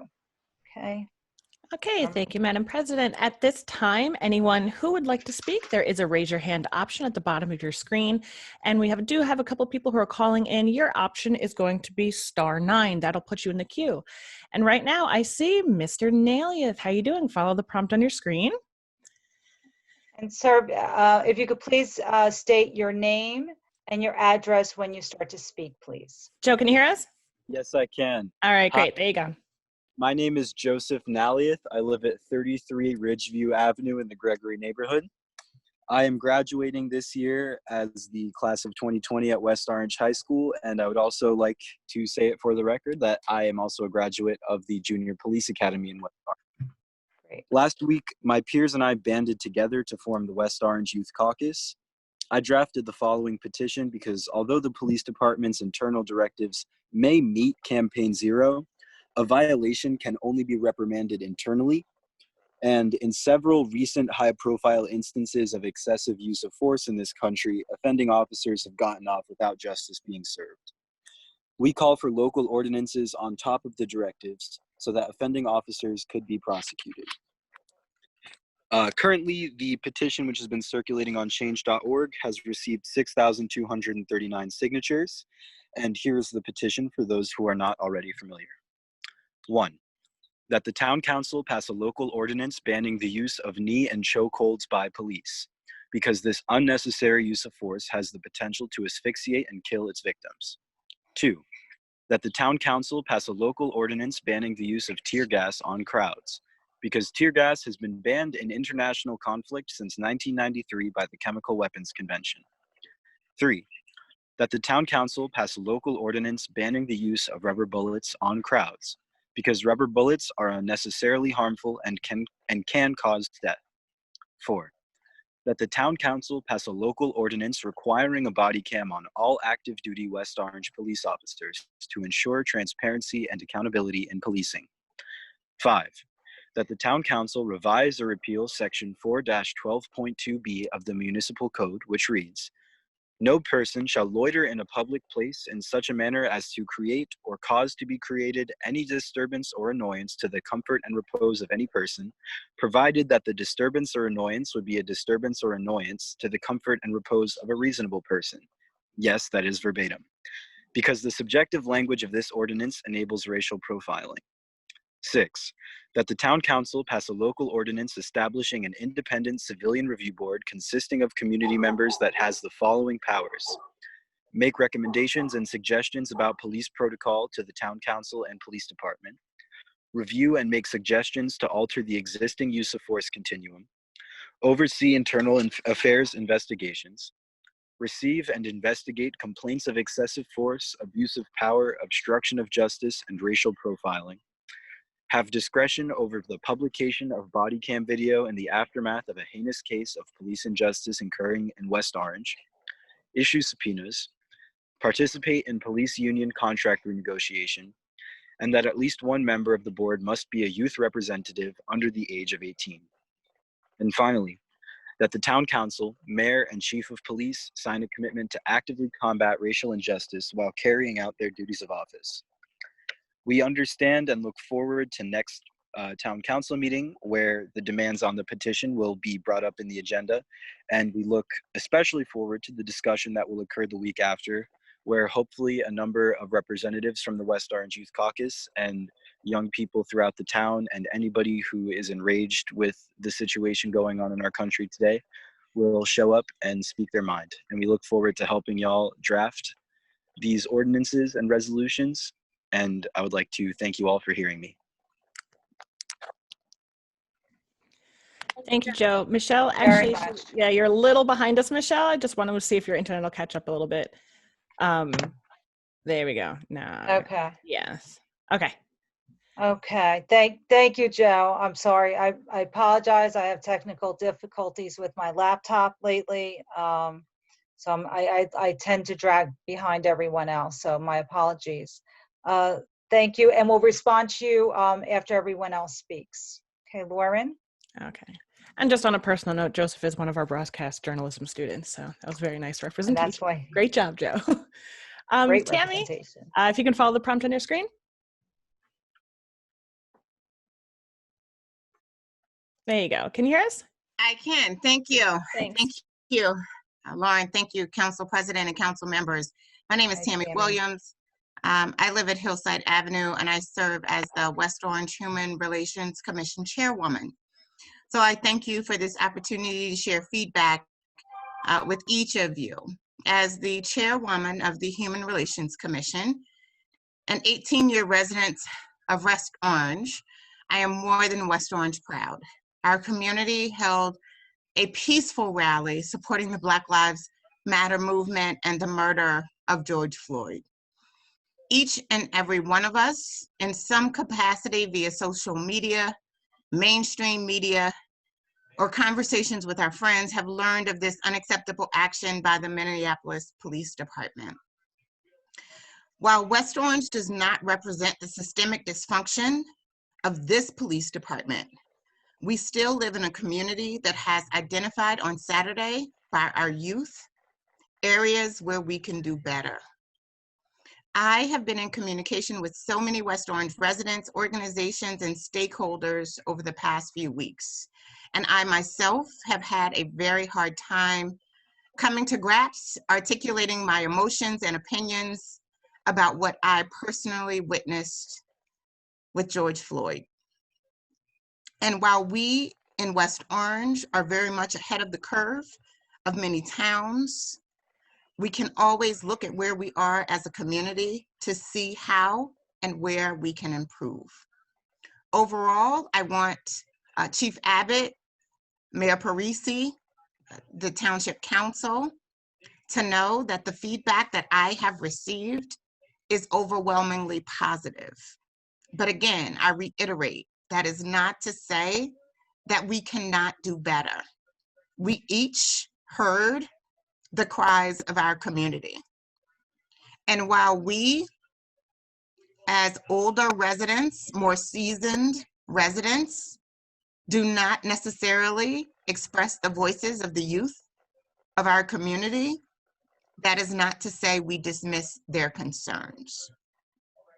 So as the HRC Commission, what I want to communicate on tonight's call is that we seek to engage our community in an effort to bring to this Township Council sincere sentiments from our community.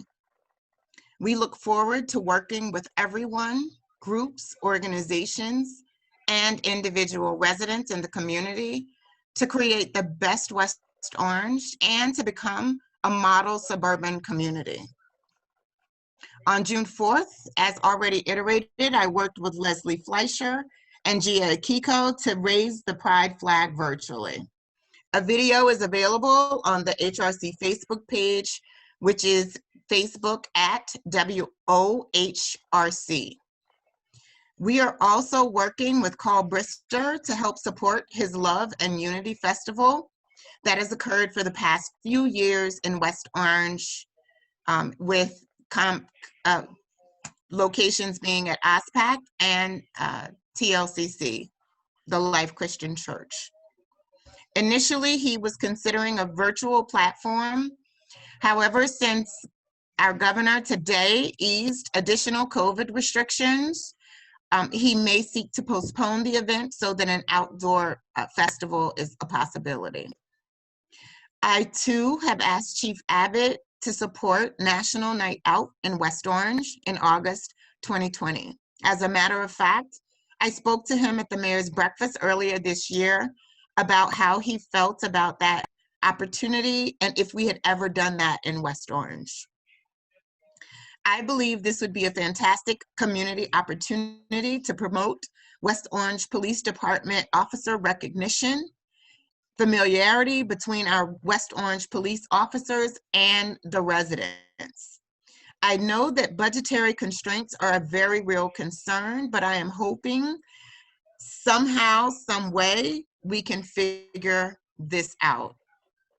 I also want to, again, acknowledge and bring attention to the fact that we do have a town hall on Thursday so that all residents can participate.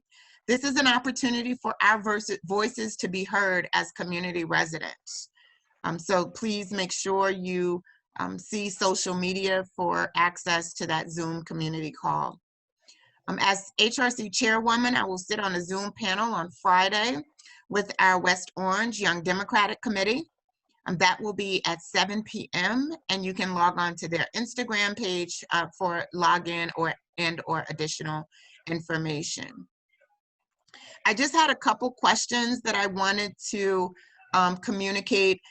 Number one, I want to just again reiterate that a lot of the communication that I have received from different friends, community residents, just concerned citizens have all spoke to the positivity of our West Orange Police Department. And we do already implement a tremendous amount of the demands that this Black Lives Movement has spurred. But what I Tammy, I'm sorry if you could just wrap it up because you're out of time. Yep, no problem. I just want to just reiterate that the biggest thing that we can do is just increase our communication. So if we can just put out information to show that West Orange is ahead of the curve, that would suit us well. And I thank you for the opportunity to speak. Thank you. Thank you. Okay, Lauren, who do we have next? We have next Susan A. If you can follow your prompt on the screen.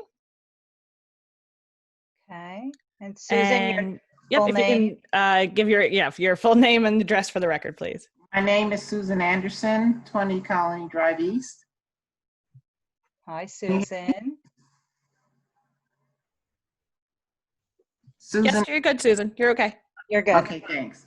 Okay, your March council meeting, and I missed it, but I did see the tape, and I understand that the prior council meeting, when I informed the council that I'd received a racist and harassing anonymous letter, that Mr. Krakowiak in the follow-up council meeting stated that I failed to mention that I was the executive director of OSPAC. Okay. Really not sure how being the victim of harassment and receiving an anonymous letter has anything to do with one's job. However, I did want to make clear that I am not now nor have ever been the executive director of OSPAC. I'm not sure why the councilman made this false claim, but I just want to bring to light that it's not true. I worked for a nonprofit that rented the facility.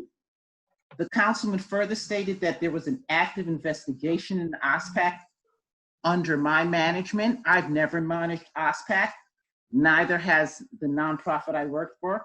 I took the liberty of having my attorney contact the county prosecutor, who reported back to me that there's no complainant in any investigation against OSPAC and that no one has ever spoken to Mr. Krakowiak. So I'm not really sure where he's getting his information from, but I think as a sitting councilman, I think it's reckless and inappropriate for Mr. Krakowiak to make such statements in open public meeting, sitting on that council when his facts and his information are wrong. It's just, you know, it's hurtful. And this is something that I have brought to the attention of the mayor, which, you know, the response that I got that, oh, ignore him, it's political. And I think that, and I know I have to speed up because we're running out of time, that it's very, very easy for a person who's not a person of color to shake off false accusations. But I think that we know in this time, when you are a person of color, that false accusations can stick, they can hurt you.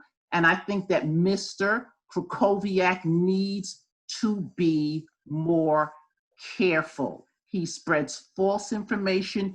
He weaponizes people's race. He makes things up.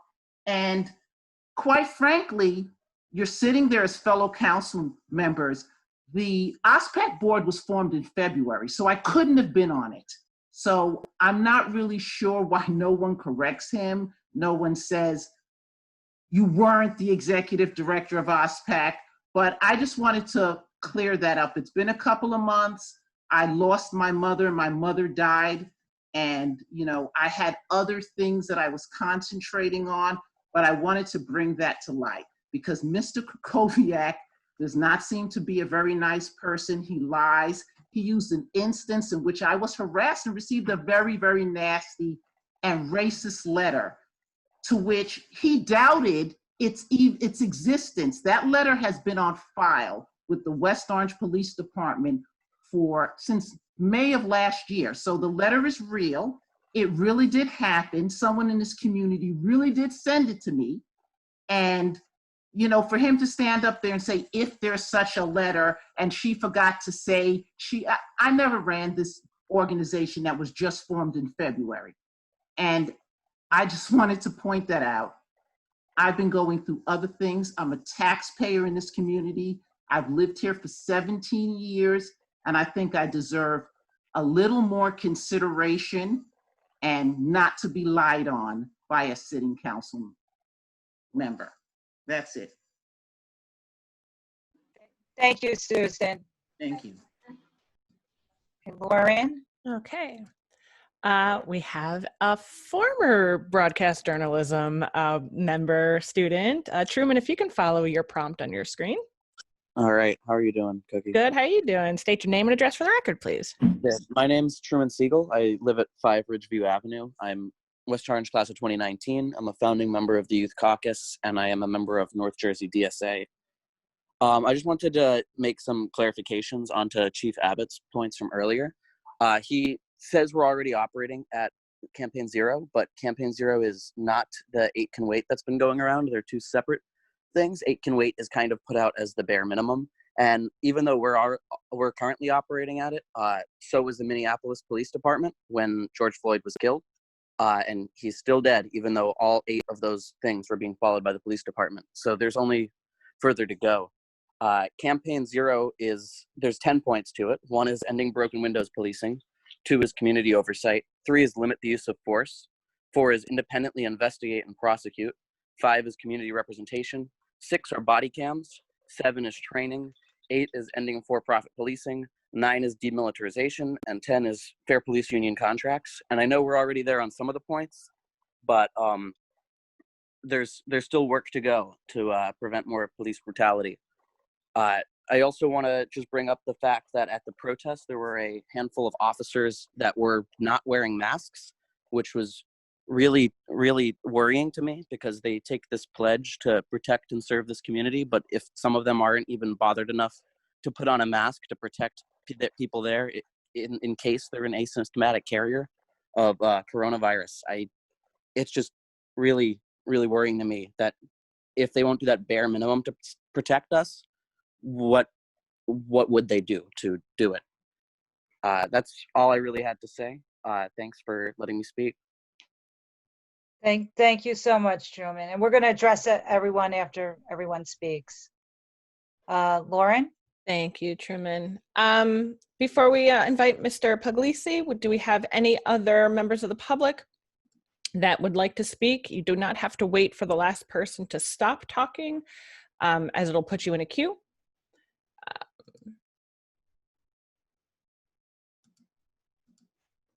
Okay, Mr. Puglisi, if you can follow the prompt on your screen. Welcome, Anthony. Good evening.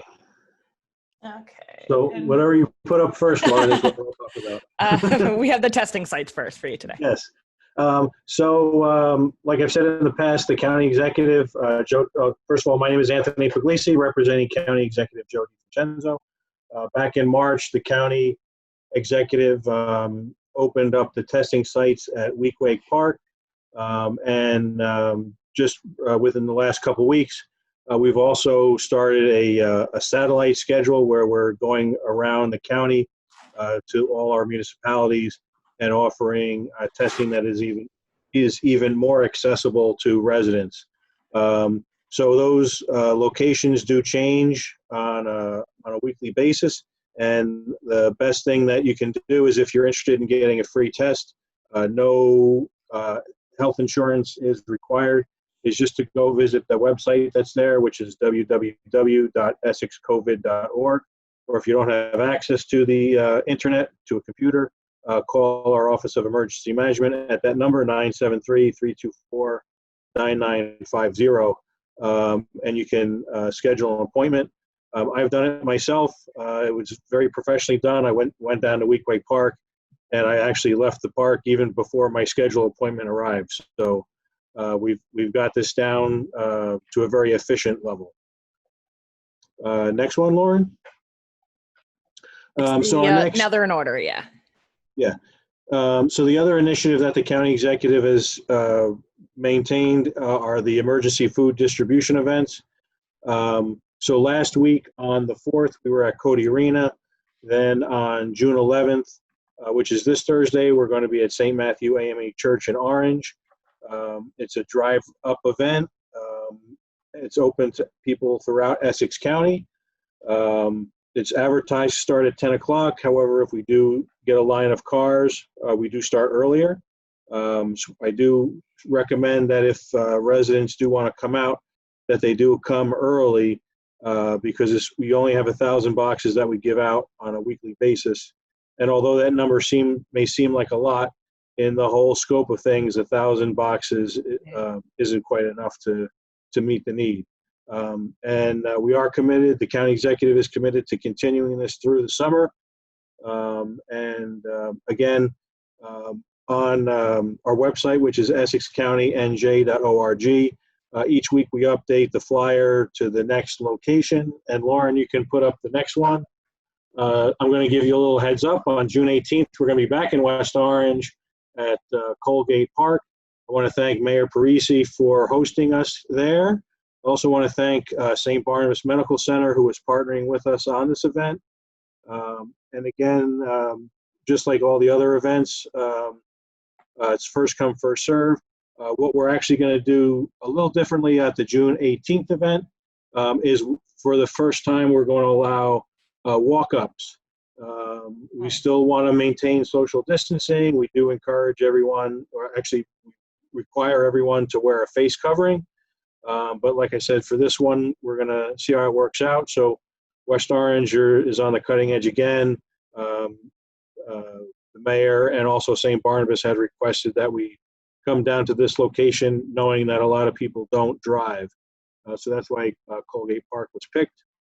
And then one flyer that Lauren does not have, because we just kind of finalized plans today, was on June 27th, which is the last Saturday in June. We're going to have a paper shredding and used tire collection event. That's going to be at our Cedar Grove Public Works Yard, which is 99 West Bradford Avenue. I forget which council person mentioned it, but a lot of people have cleaned out their garages and their basements. It's past tax season as well, so hopefully we can get some good use out of this upcoming event, the paper shredding and the tire recycling. And that's all I have tonight. Great, thank you, Anthony. We appreciate all your hard work, and I know you've been out there with these food drives, and we appreciate that. Mr. Berluzzi, if you can actually send that flyer over to Ms. Castellino, I can update the TV 3645 for the town channel, and we can get that shredding event up on the television for everybody. Okay, I will forward that to you in the morning. Thanks. Thank you. Great. Thank you. And then this is the last call for public comment using the raise your hand button on the bottom of your screen. If you are one of our telephone listeners, it is *9. And we have no more. Thank you. Okay, great. Thank you, everyone, for staying on the call this evening and for staying way past the time that we usually would have public comment. What I'm going to do first is I'm going to open it up to my colleagues to respond, and I'm going to start with Councilman Garino.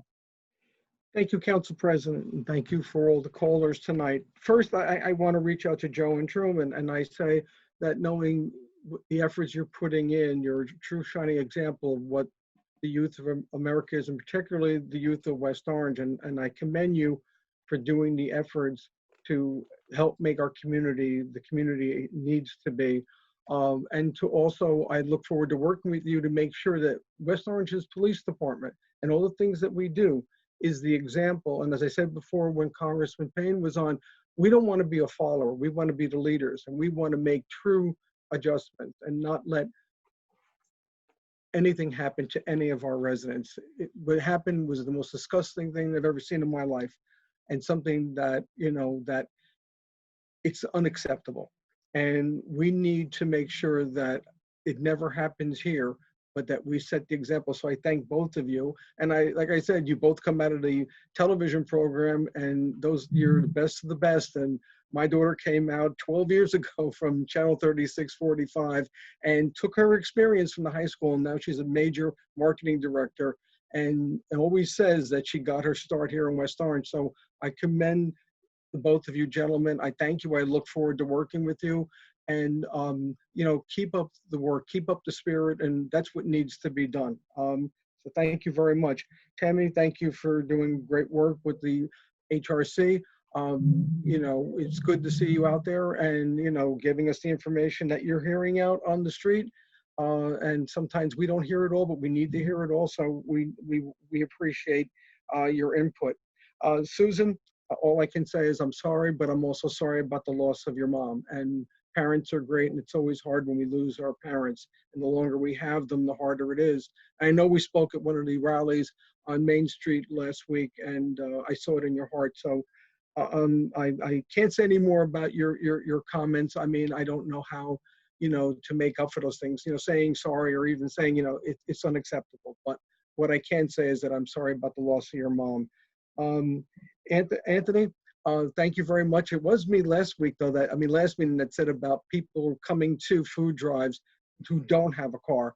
And I know you made the mention, so I want to thank the county and the county executive for doing the pickup that you did last week. And I'm glad to hear that there'll be walk-ups available at Colgate Field, because it's important. Everybody doesn't have a car, but everybody has food problems and has needs for food. And we appreciate the efforts that are made, and we hope whatever we can do to help you as a township, we're always there. So it's important, and it's important that our residents, don't use events like this for anything personal, but use them we're responsible. You know, we are our brother's keepers and sisters' keepers, and we need to be there to help. And because one day you're going to be in that position and you want somebody there to help you. And that's the most important things. And so that's all I have to comment on, Council President. But again, to Joe and Truman, thank you. And please keep up the great efforts. Thank you, Council President. You're welcome. Councilman Kukoviac? Councilman, I'm sorry, you're muted. It's okay.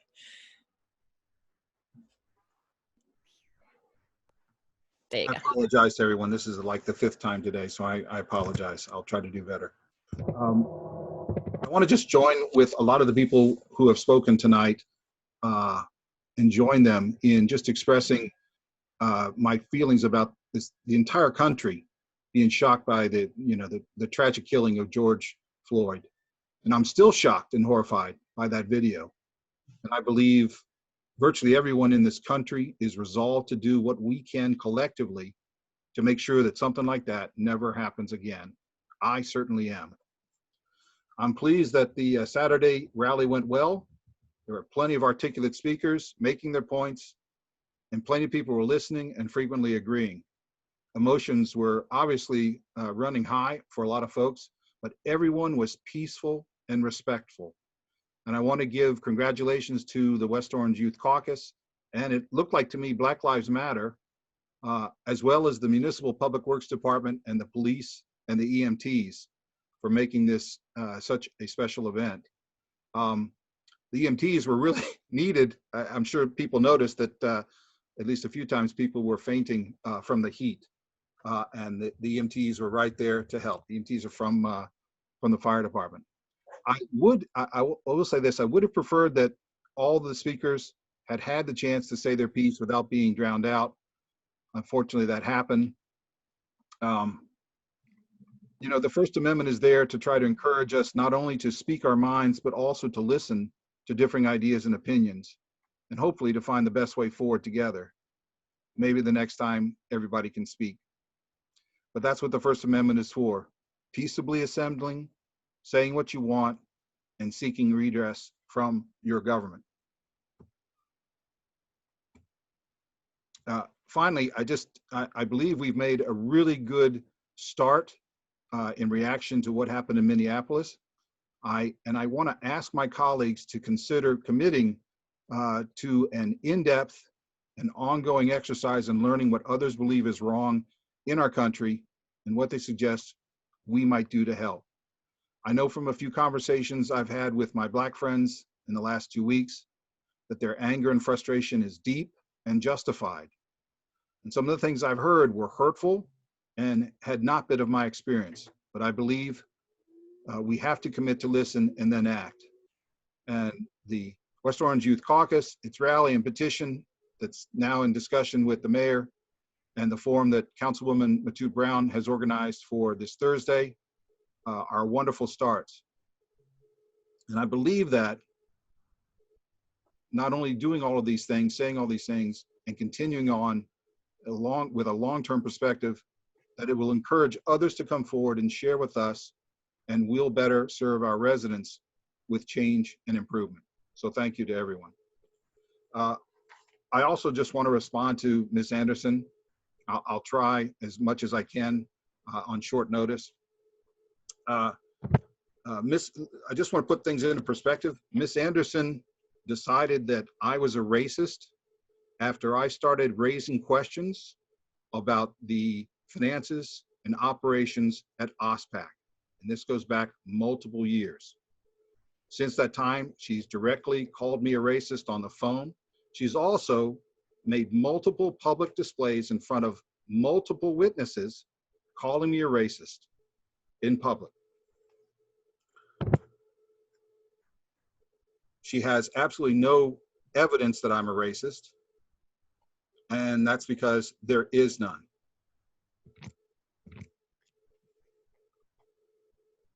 I'm sorry, it just makes me a little upset. Just to show you sort of where I'm going to read you, if I can find it, the news release that the operator of the OSPAC, Oscar Schindler Performing Arts Center, issued, the name of the organization was the New Jersey Arts Incubator, issued on October 15th, 2013. It said the New Jersey Arts Incubator at OSPAC has named Andrea Susan Anderson its new executive director effective October 8th. Anderson is owner and president of Black Star Communications, a full-service entertainment agency. David Pert will join as producing director. He will work with Anderson to engage the community through a variety of creative and diverse programming linked to the incubator. We have already established in multiple council meetings in the public, and Mr. Sayers has confirmed this, that the operation of OSPAC under their leadership is under criminal investigation. First by the township, and then by the district attorney's office. There's also massive evidence that's been brought through Facebook of raising serious questions of how money that was supposedly belonged to either NJAI or the town, which owns OSPAC, did not get to them. Literally thousands of dollars. All of that is under investigation, and I can personally confirm that it's under investigation.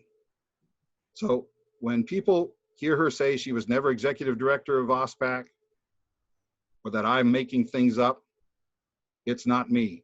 Just today, she posted on Facebook that I did not attend the rally on Saturday.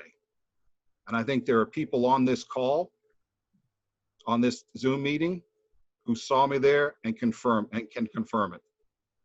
So I just want all of that put into perspective. And I do want to add that I'm sorry to hear that Ms. Anderson lost her mother. That's a terrible experience, and I don't wish that on anybody, and I wish her Godspeed. That's all, Council President. Thank you. Councilwoman Matu Brown. Thank you, Council President. And wow. Let me start with Joe Nala. I am incredibly impressed by your leadership, your thoroughness in research and organizing and putting forth all of these demands for us to consider. I have to tell you that I know that it takes great courage to stand up and speak out, especially in a space where it is uncomfortable. But I am so happy that you did so. I think that so many of us adults are so happy that you did so. These conversations are incredibly difficult to have. And sometimes when people don't share those same experiences, it's different to be able to even begin to conceptualize or understand that, you know, the cynic in me, you know, when I hear all of the outcry, I want to say, well, if it took a man to be murdered, what happened when Tamir Rice was shot down because he had a water gun, or Trayvon Martin because he wore a hoodie? But I am happy that we are able to have these conversations today. So I have to say thank you. Thank you for your courage. Thank you for your voice. And the lineup of speakers, powerful, powerful. And they spoke so much truth. Things that some of us may see and have known for some time. You know, the same sentiment. We come together as a community. I think it was Marley Diaz who said it. We come together as a community to speak out against violence. For certain communities, hold candlelight vigils, but whenever there is violence in a Black community, it's been silent. I'm looking forward to that change. It's so desperately needed. Thank you again, and I look forward to being of assistance wherever I can. I am here. Please count on me for support. Truman, thank you for that second learning lesson this evening. Because I have seen both, right? The campaign 0, as well as the, I'm gonna get this wrong, but the 8, the complete 8 or something like that. But I didn't really distinguish the two. So I will take further look into that. I think that what you called out was appropriate. I think it is something that we should look at and also include in our conversations.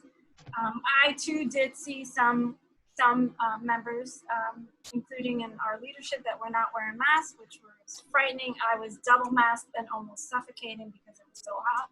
However, I think we need to remind ourselves to mask up and continue to keep social distance.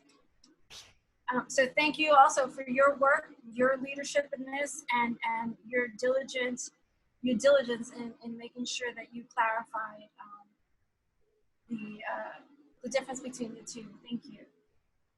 And to you too, I am here, I'm available, I can assist where you'd like, or how you'd like, or how you need. I don't know everything, but I can find answers for you. And you certainly have an ally in me. Anthony, thank you for always coming and sharing all of the information that's necessary for our residents to make sure they have access. I think it's absolutely important, and I'm excited to hear that this is a walk-up location in that particular community, so thank you for that. Susan Anderson, my deepest condolences for the loss of your parent, your mother. I can't even begin to imagine what that's like. I have to be honest, I'm embarrassed. I see things written about me on Facebook, and I don't understand this. I don't understand the space. I don't appreciate the laughter at any resident who's talking, despite how we feel. And for that, I am sorry. I just couldn't sit here and call it out. We're in the midst of a very tense recognition of race and racism. And if someone calls out that they feel that they have been the victim of racism, I don't think that's a laughing matter. So if we're gonna have conversations, we have to have conversations. I'm sorry that was your experience this evening. That's it for me, Council President. Thank you. Thank you. Councilwoman McCartney. Thank you, Council President. I'm going to start with Joe and Truman. I concur with my colleagues that we are here to assist, be allies for you. Joe, thank you for actually listing the ordinances that you have requested. And I think it goes hand in hand with the comments that Truman made about 10 points. We will see when we get copies of these ordinances that that everything will be covered, all the 10 points that were listed that Truman referred to. So I know that you're following other municipalities, particularly work that was being done in Camden. And we want to make progress and work together. So I also want to thank you for the outstanding job that you did organizing the speakers and moderating such a peaceful rally on Saturday. So thank you, and I do look forward to working with you and the other members of the Youth Caucus. I did sign the petition online, and I'm very pleased that when I shared it, there were quite a few other people that joined, and I get notices now telling me that more and more people are signing it. All good news. I wanted to thank Tammy, following again on Facebook, that I appreciate the fact that you're announcing that there is an overwhelming response, even talking to my neighbors and other residents, again, about the peaceful protest on Saturday, and the continuing conversations that we are already having. And we're already seeing, even just listening to the police chief, that constructive conversations are already taking place. Um, Susan Anderson, again, I truly am sorry for your loss. And I will say that we have always been advised not to talk about matters in litigation, yet this subject continues to be brought to our attention. So I am sorry for that as well. And Anthony, thank you. Thank you for the county's thorough daily updates on the virus and the continued support with the food and the testing. I did have a question though. You did mention that health insurance was not required. Are prescriptions still required? Or is it really just you just need an appointment? No, we don't require prescriptions at all either. It's just you make the appointment, you go, you have the test taken. Excellent. Excellent. Thank you. Thank you, Council President. Thank you. Anthony, again, thank you. This food bank, working with Cynthia Cumming and the Holy Trinity Food Pantry these past couple months. Welcome addition to the neighborhood. They've been serving, oh God, they had to serve 1,000 residents the past couple weeks, and they've been overwhelmed. So from a small food pantry, they're feeding so many. So this will be so helpful to them. And we appreciate you coming down to Colgate Park next week. That's going to be very instrumental. And the food pantry too, I mean, the Holy Trinity Church, everyone in the community has been so great with donations, but they also need volunteers. So please reach out to Cynthia Cumming. I'd be remiss if I didn't give them a plug. They do need volunteers because now our police officers are going back to their normal schedules, and she's losing much needed helping hands that she had the past couple months. Sue Anderson, I've worked with you on the Public Relations Commission. You're a tireless volunteer in the community for years. Councilman, it's our responsibility. We can't throw words out there like investigation and question people's reputation. New Jersey Arts Incubator, yes, Ms. Anderson was involved in that, but she was not the director of OSPAC, and you keep saying the director of OSPAC, and they're not the same. With the county, people can file investigations. I wanted to get some information on this to put this to rest once and for all. But anybody could file an investigation or call investigation. And right now, no one's been interviewed. No one's gotten a call. So, when it becomes a frivolous investigation, they really don't send you a letter that you're not being investigated anymore. I've inquired about this. So I think we need to put this to rest. I know both Tammy and Sue on the Public Relations Commission last year started before they left. They're no longer on it. They moved on, but with our head commissioner there, Josie Velez, we started Be Kind campaign. And I know Josie has been working tirelessly to make sure that she's been giving little cards out, and I have to get it to show on our next meeting. But we all need to be kind, especially these times. And Tammy, just to start off with, National Night Out, great event. It was hosted in the township for many years. Back in my Eagle Rock Civic days, myself and Jenny Manzella, we would be serving snow cones to the community on a hot summer's night.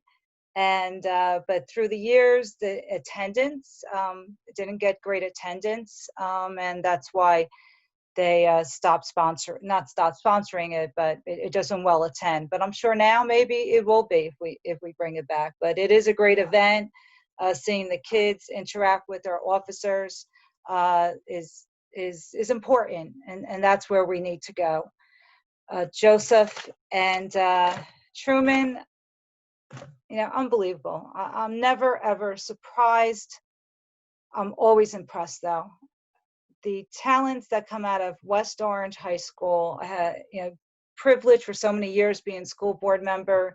The other day, I was privileged to be near the podium when all of you were speaking, and I remember turning to Terry Scales at one point and said, "Not surprised by these students being so articulate, being from West Orange High School. Never surprised." And Lauren, Lauren wouldn't steer you wrong. You have great careers ahead of you, but more importantly, just being so in tune at your age of the issues that are out there and so hurtful. Like I said, it was a murder with George Floyd, and it just shook us all. And we're going to get through this, and we're going to work our way through it. I had just asked the mayor for your contact information this afternoon when he was updating me on meeting that he was going to meet with you, and I've been in constant contact with the chief. And we're gonna see those ordinances at the next meeting and have good conversations about them. But it's I heard loud and clear at that protest on Saturday. It's you don't want to hear talk. You want us to walk the walk and take action, and that's what we're gonna do. It broke my heart that to see so many of you in pain. A lot of my son's friends was there, graduating class of 2015. Kahina on the loudspeaker always amazes me, just so passionate. And again, we're going to take action, and we're also going to communicate, because a lot of what I heard also we've done in the past. I had a nice conversation with Sandra Mordecai, who I sat on the school board with.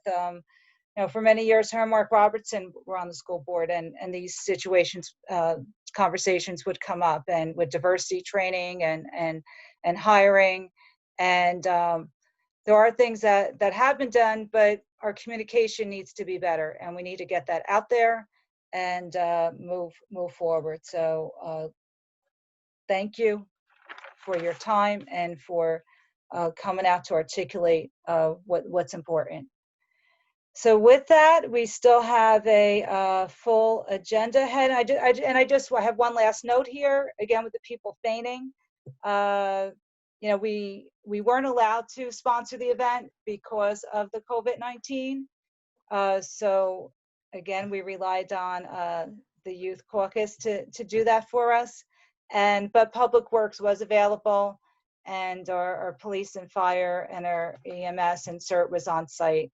Because there were people fainting. I was taking them into town hall, and good thing we had some paper towels to give people cold compresses. But it was a tough day. With that, I'm going to close this portion of public comment and thank all our speakers. And we're going to move forward to our consent agenda. Madam Clerk. Okay. Approval of minutes of previous meeting, public meeting May 26th, 2020. Consent. Report of township officers, none. Reading of petitions and communications and bids, none. Bills, are there any questions on the bills? Consent. Consent. Resolutions, Madam President. Okay, so with the resolutions, I just want to, is Mr. Lepore still on the call? He may not be at this point. He is. Oh, you are, great. Thank you, Mr. Lepore. So C, I just want you to update the public, because this is a very important project. Our special needs playground. This is a project that came from our voters, spearheaded by my former colleague, Ron Charles. And we're very excited that the equipment has been in and you started installation. So if you just give us a quick update and what this resolution is about this evening. Sure. Well, installation started last week. The installation of the equipment should be complete this week. And then after that, the rubber surface and the stone base that goes on underneath the equipment will be placed. What the purpose of this resolution is to authorize and appropriate additional monies to allow the same company, and they're a company that has the bid through a cooperative to place the rubber surface. They also have the bid through that same cooperative to place a stone base for them to do all that work. Originally, we were going to do the stone with our personnel, but what we found out in talking to the actual installer is most of that stone base would be disturbed in the installation process. So now we're just looking to have the rubber recycle company come in, put the stone base down, and then put the rubber surface down. So that should all be done by the end of next week. And then there's just a little bit of site work to be done, which should be completed by the end of June, beginning of July. And the playground will be completed. And until the governor changes some executive orders, though, it still can't be used. Yeah, and that's the unfortunate part. So we'll have to be, patient till our young ones can use it. And it is located at O'Connor Park. And we're gonna, we're just excited about the whole project. It's a long time coming with such a large population with special needs students and children in our township. This is just going to be a wonderful addition and a great place for them to have enjoyable afternoons. Do my colleagues have any questions or would like any of the resolutions pulled? Councilman Guarino? No, thank you, Council President. Councilman Kukoviac? No, thank you. Okay, Councilwoman Matu Brown?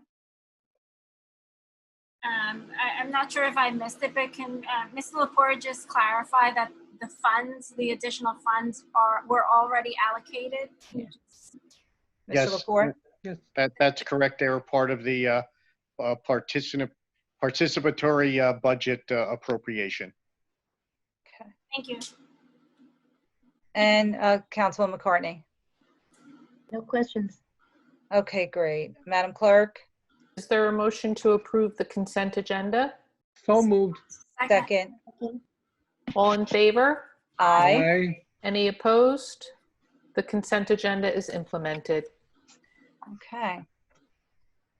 Ordinances on first reading, 2604-20, bond ordinance providing for the local unit's allocable share of the flood mitigation facilities project of the joint meeting of Essex and Union counties by and in the Township of West Orange and the County of Essex, State of New Jersey, appropriating $3,170,000, therefore, and authorizing the issuance of $3,170,000 bonds or notes to finance the cost thereof. Is there a motion to introduce on first reading? So moved. Second. Councilman Guarino? Yes. Councilman Kukoviac? Yes. Councilwoman Matute Brown? Yes. Councilwoman McCartney? Yes. Council President Castellino? Yes. Okay, Councilman Guarino? Yes. Is your project serving on the Joint Commission, would you like to explain it to the public? Sure. This flood mitigation project is basically a recurrence of what happened to Superstorm Sandy. The joint meeting facility, which is in Elizabeth, New Jersey, was inundated with high flood waters, high raising tides. And basically we were very lucky that it didn't knock out the plant. The backup facilities were able to accommodate, but we were inundated with drainage water and flood waters and additional sewage. What this project is doing, it's being shared by all the board, all the member communities of the joint meeting and the city of Elizabeth. This is a small portion of a $500 million project, which will basically enlarge the area and the size of the storm walls to prevent water coming in to the facility, to upgrade the backup systems and the electrical generating systems. You do it just to know that 99% of the electrical and power requirements for the joint meeting facility are self-generated through biogases. So basically we create and actually sell off excess power. But this project is a project of major importance. The thing is, we know storms are getting stronger and stronger. The water levels are moving, the systems are inundated. This will allow us to protect the facility, to retain the functioning, the operation of all our services, because from the engineering estimate, and FEMA's picking up 90% of this, and it's been agreed to and approved already by FEMA. But if this facility was become inundated, the cost of the repairs and the makeup of the cleanup from backed up sewage would be in the billions of dollars. And I know my colleagues were present last year when the engineering firm came and made the presentation. I believe you all were very impressed by the presentation of what is going to be done. It's been very well thought out, and just the if-thens are very, very critical. That this is a small contribution to the project compared to what would happen if we don't do the project.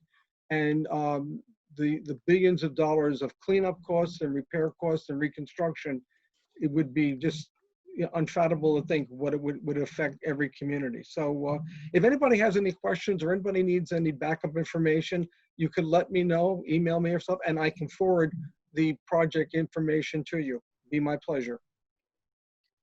Great, thank you, Councilman.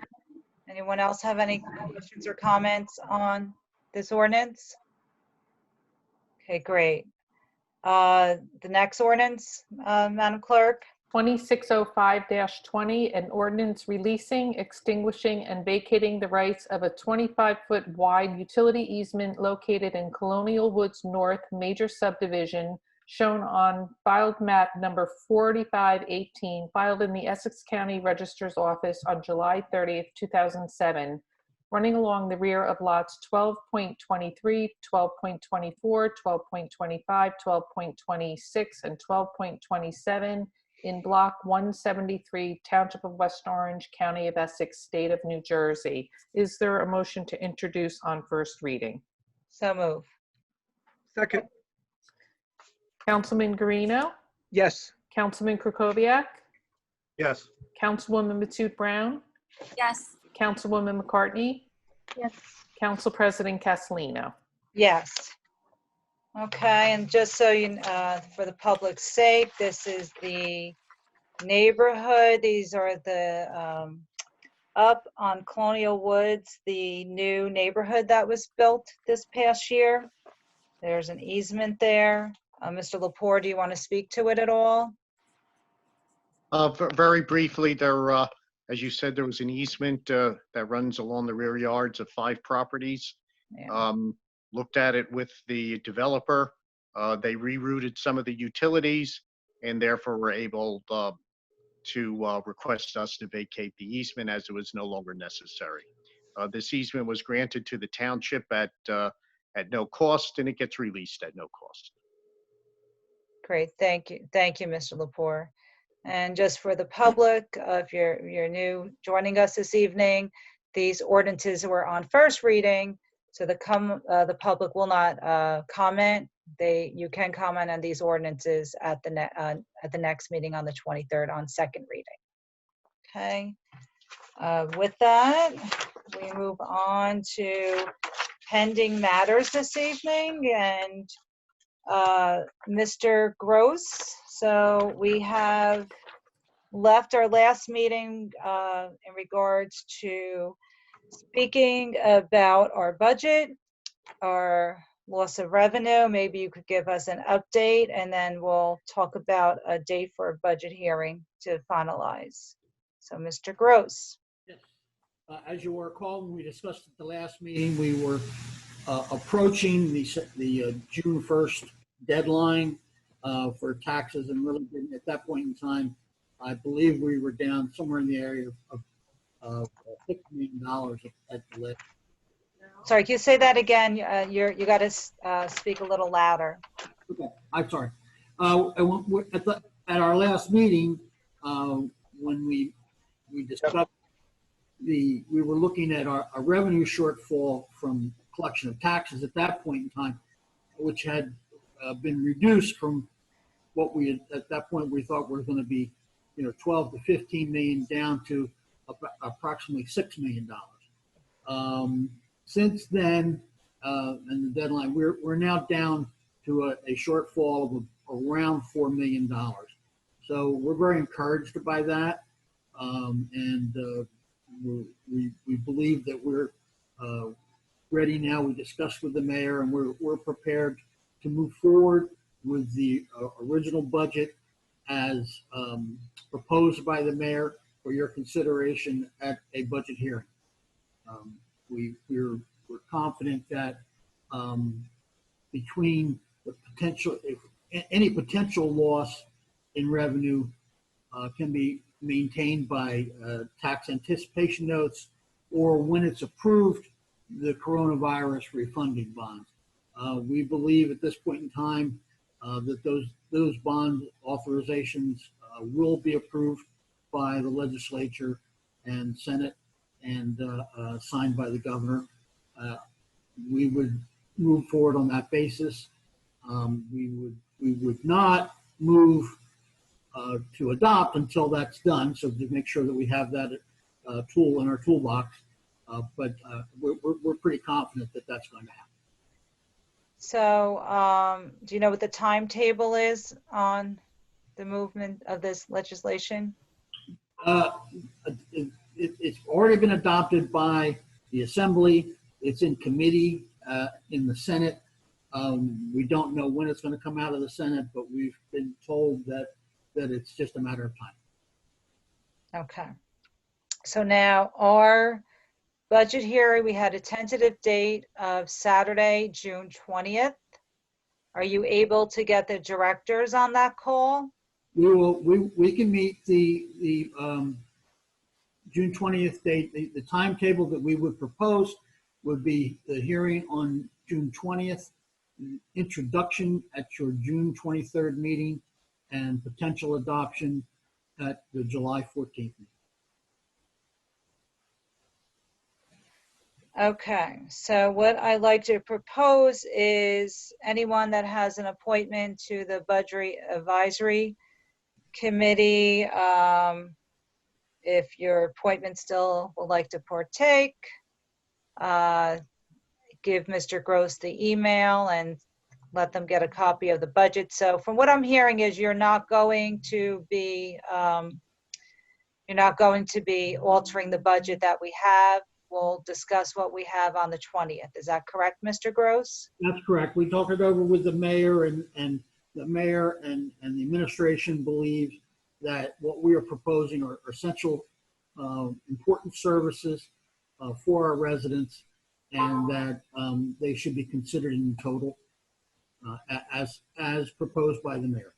Right, so I also just the package that you have been received has been posted on the website. So if the members of the Citizen Budget Advisory Board or Committee is interested, they certainly can download it right now. Okay. And just for those of you who may be watching or listening onto the call, you can join the call on the 20th, but we will not take public comment at that meeting. So just so the public knows, it's a public meeting. We will send out instructions for the meeting. However, there will not be public comment at the meeting. What we do is we bring each director in one by one, go through the budget in sections, ask our directors some questions, some information, and we move on through each section. What I am going to ask of my colleagues, because this is different this year, being that we are on the computer, I'm going to ask you to, if you haven't already, start reviewing your budget books now. Any questions that you have, I would like you to formulate them and send them to Mr. Gross and the directors by section. So if you could just send them to them for each director and by section. And because last year we sat there for 12 hours, not happening this year. It's just too tedious. It's just tough to follow. And so I think the best way to do this is to get your questions out there. I know some of you like to ask your questions, and you can. We're going to be asking questions, but you know, we're just I'm going to move it along. So if we need another session, we could do another session, but I want to try to get all the directors and everything in and complete it within a 5-hour time frame, because Lauren's time too, we can't have her on the call all day either. So we'll start at what time, Mr. Gross? 9 a.m.? Council President, 9 a.m. is fine, and if I can ask that any questions or comments that are to be submitted, if they would be submit those to me directly, and then I'll distribute them to the departments. And just so we don't have 1,000 questions, when you submit your questions to Mr. Gross, if you could copy the rest of us on your submission. So this way, you know, we don't ask, you know, a duplicate question and they're looking up 1,000 questions. So we're going to try to do this as painless as possible in these challenging technology times here. So, Council President? Yes. I need the council members' appointments to the Budget Committee so I can do an official letter for each. Okay, so that's not reenacted from last year. You could get a new person if you like. Correct. Okay. Yeah. Okay. All right, thank you, Madam Clerk, on that. Did I miss anything, Mr. Gross? No, I just want to stress how pleased we are and how happy we are that we've moved as far as we have from what initially appeared to be an extremely problematic circumstance. We think now that we're moving into, at least for the short term, a much more manageable situation. Okay, great. Council President, Okay. Can you just repeat the potential adoption date, please? Yeah, the schedule would be to have the budget hearing on June 20th, the introduction on June 23rd, and adoption potentially on July 14th. 14th. Okay. And that's really contingent upon what happens at the state level. Okay, thank you. Being I can't see all of you on the screen, Councilman Guarino, do you have any questions or any information you'd like to share Councilman, you're muted there. So, in regards, just on this topic? I understand. Thank you, Council President. So the book, like you said, Council President, the budget book that we received back is what we're going to be working on at the budget meeting. Yes. Okay. The other thing is, will we be getting any other additional information from the administration? Mr. Gross? Yeah, there have been some requests made already, and so we're going to strive to get those out. And with special requests, are these payroll or non-payroll? There are many. There are a number, not many, a number of special requests in both payroll and non-payroll. Okay. Other question is, do you anticipate going back before we have our budget meeting, revising any, projections based upon your tax collection and the continuation of COVID-19? Well, as I mentioned, to the extent that there is going to be a potential shortfall in revenue that would be problematic, we believe that we're going to have the tools to solve that, either through, on the short term, using tax anticipation notes, or in a more long term, using the COVID virus refunding bonds that we believe will be approved by the legislature. And the last question I want to ask, are there any projects, capital projects, that you anticipated to do, not ones that have already been approved, but any capital projects you anticipated to do in the following fiscal year? Have you come back on them? Have you reduced any? And if there's some report that you can give us saying, this is what we were going to do, but now we can't do it, so we have an idea of what we're giving up. Okay. In terms of the capital, the capital budget will not be considered on the 20th. that I would expect will be introduced to you probably either the first meeting in July, most likely first meeting in July. So by then we'll have a complete list of the old projects, new projects for you to consider, and so you know where we stand as far as capital. Okay. Thank you very much, Mr. Gross. Thank you, Council President. You're welcome. Councilman Kukoviac, do you have any questions? Yeah, it has to do with the Citizens Budget Advisory Committee. Okay. I was just curious, since the budget hearing is like 11 days away now, whether anybody else has made their appointments, because the last time I checked with the clerk, I was the only one that had an appointment. And I also wanted to try to ascertain when the mayor is going to make his 2 appointments, including the chair. But I don't think he's on the call, so I just wanted to see if somebody could let him know. Perhaps you, Mr. Gross? Yeah. Yeah, I can reach out to him too. So I didn't make my appointments yet, mainly because I didn't know where we were in this crisis. And I know they're not going to be able to meet. They'll be on their own to meet, whether they want to do a Zoom call. So, I reached out to my appointment, either way, if we need them, they're there. If not, that's okay too. So it's challenging time. If they want to get together, I think that's great. If not, but I will ask the mayor if he is going to reappoint his 2 people. Yeah, we sort of have to have that because he's responsible for appointing the chair. Exactly. But just so you know, I sent the budget back to my appointee back in March. And I just encourage everybody to make their appointments as quickly as possible, because the way the resolution is set up, the terms run from September 1st of 1 year to August 30th of the following year. Okay. And they're only 1 year appointments. So I didn't realize that they only ran that duration of time, so I'll reach out to my appointee and see if it's yeah. I can resend the resolution just so people will have it. I'm good.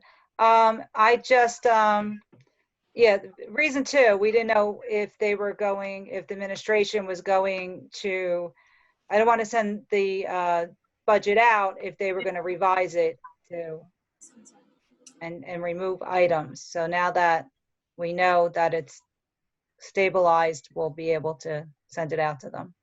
Okay, Councilwoman McCartney?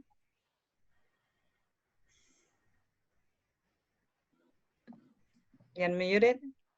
I don't have any questions at this time. I did not reach out to my advisor on the budget either, because our last conversation was that we were looking at $12 to $15 million shortfall. I didn't know what our advisory commission would do with that information. So I did not have that conversation yet. Yeah. Okay. All righty then. So Mr. Gross, anything to add for us? Are you going to supply us with a summary like you usually do? Yes, I'll provide you with a summary of all the changes and of other information as we normally do. Okay, great. We look forward to that information. Okay, does anyone else have anything for pending matters for the administration this evening? No. Okay. With that, we do not have an ABC hearing. I need a motion for adjournment. So moved, Council President. Have a second? Second. I figure we'll want to get off the call.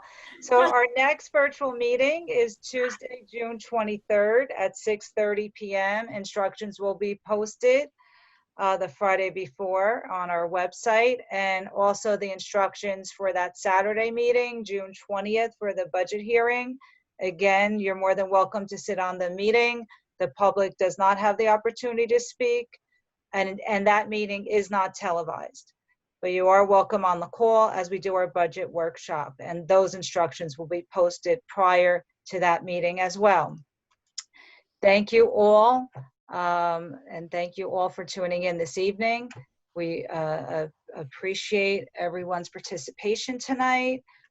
We look forward to meeting on the 20th, and just want to say goodnight, West Orange. Thank you to the administration as well. Thank you. And my Good colleagues. night. Good night. Thank you. Good This night. Thank you, is Lauren. Sure, thank you. Thank And you, I Laura. apologize for the date on the last screen. That should be changed to the 19th when the instructions will go up for the 23rd meeting. Okay. So this is to state that when I end the meeting, this will end it for everyone on and off camera, and no other business will be conducted. Thank you all and have a great night. Absolutely. Good night, everybody. Good night.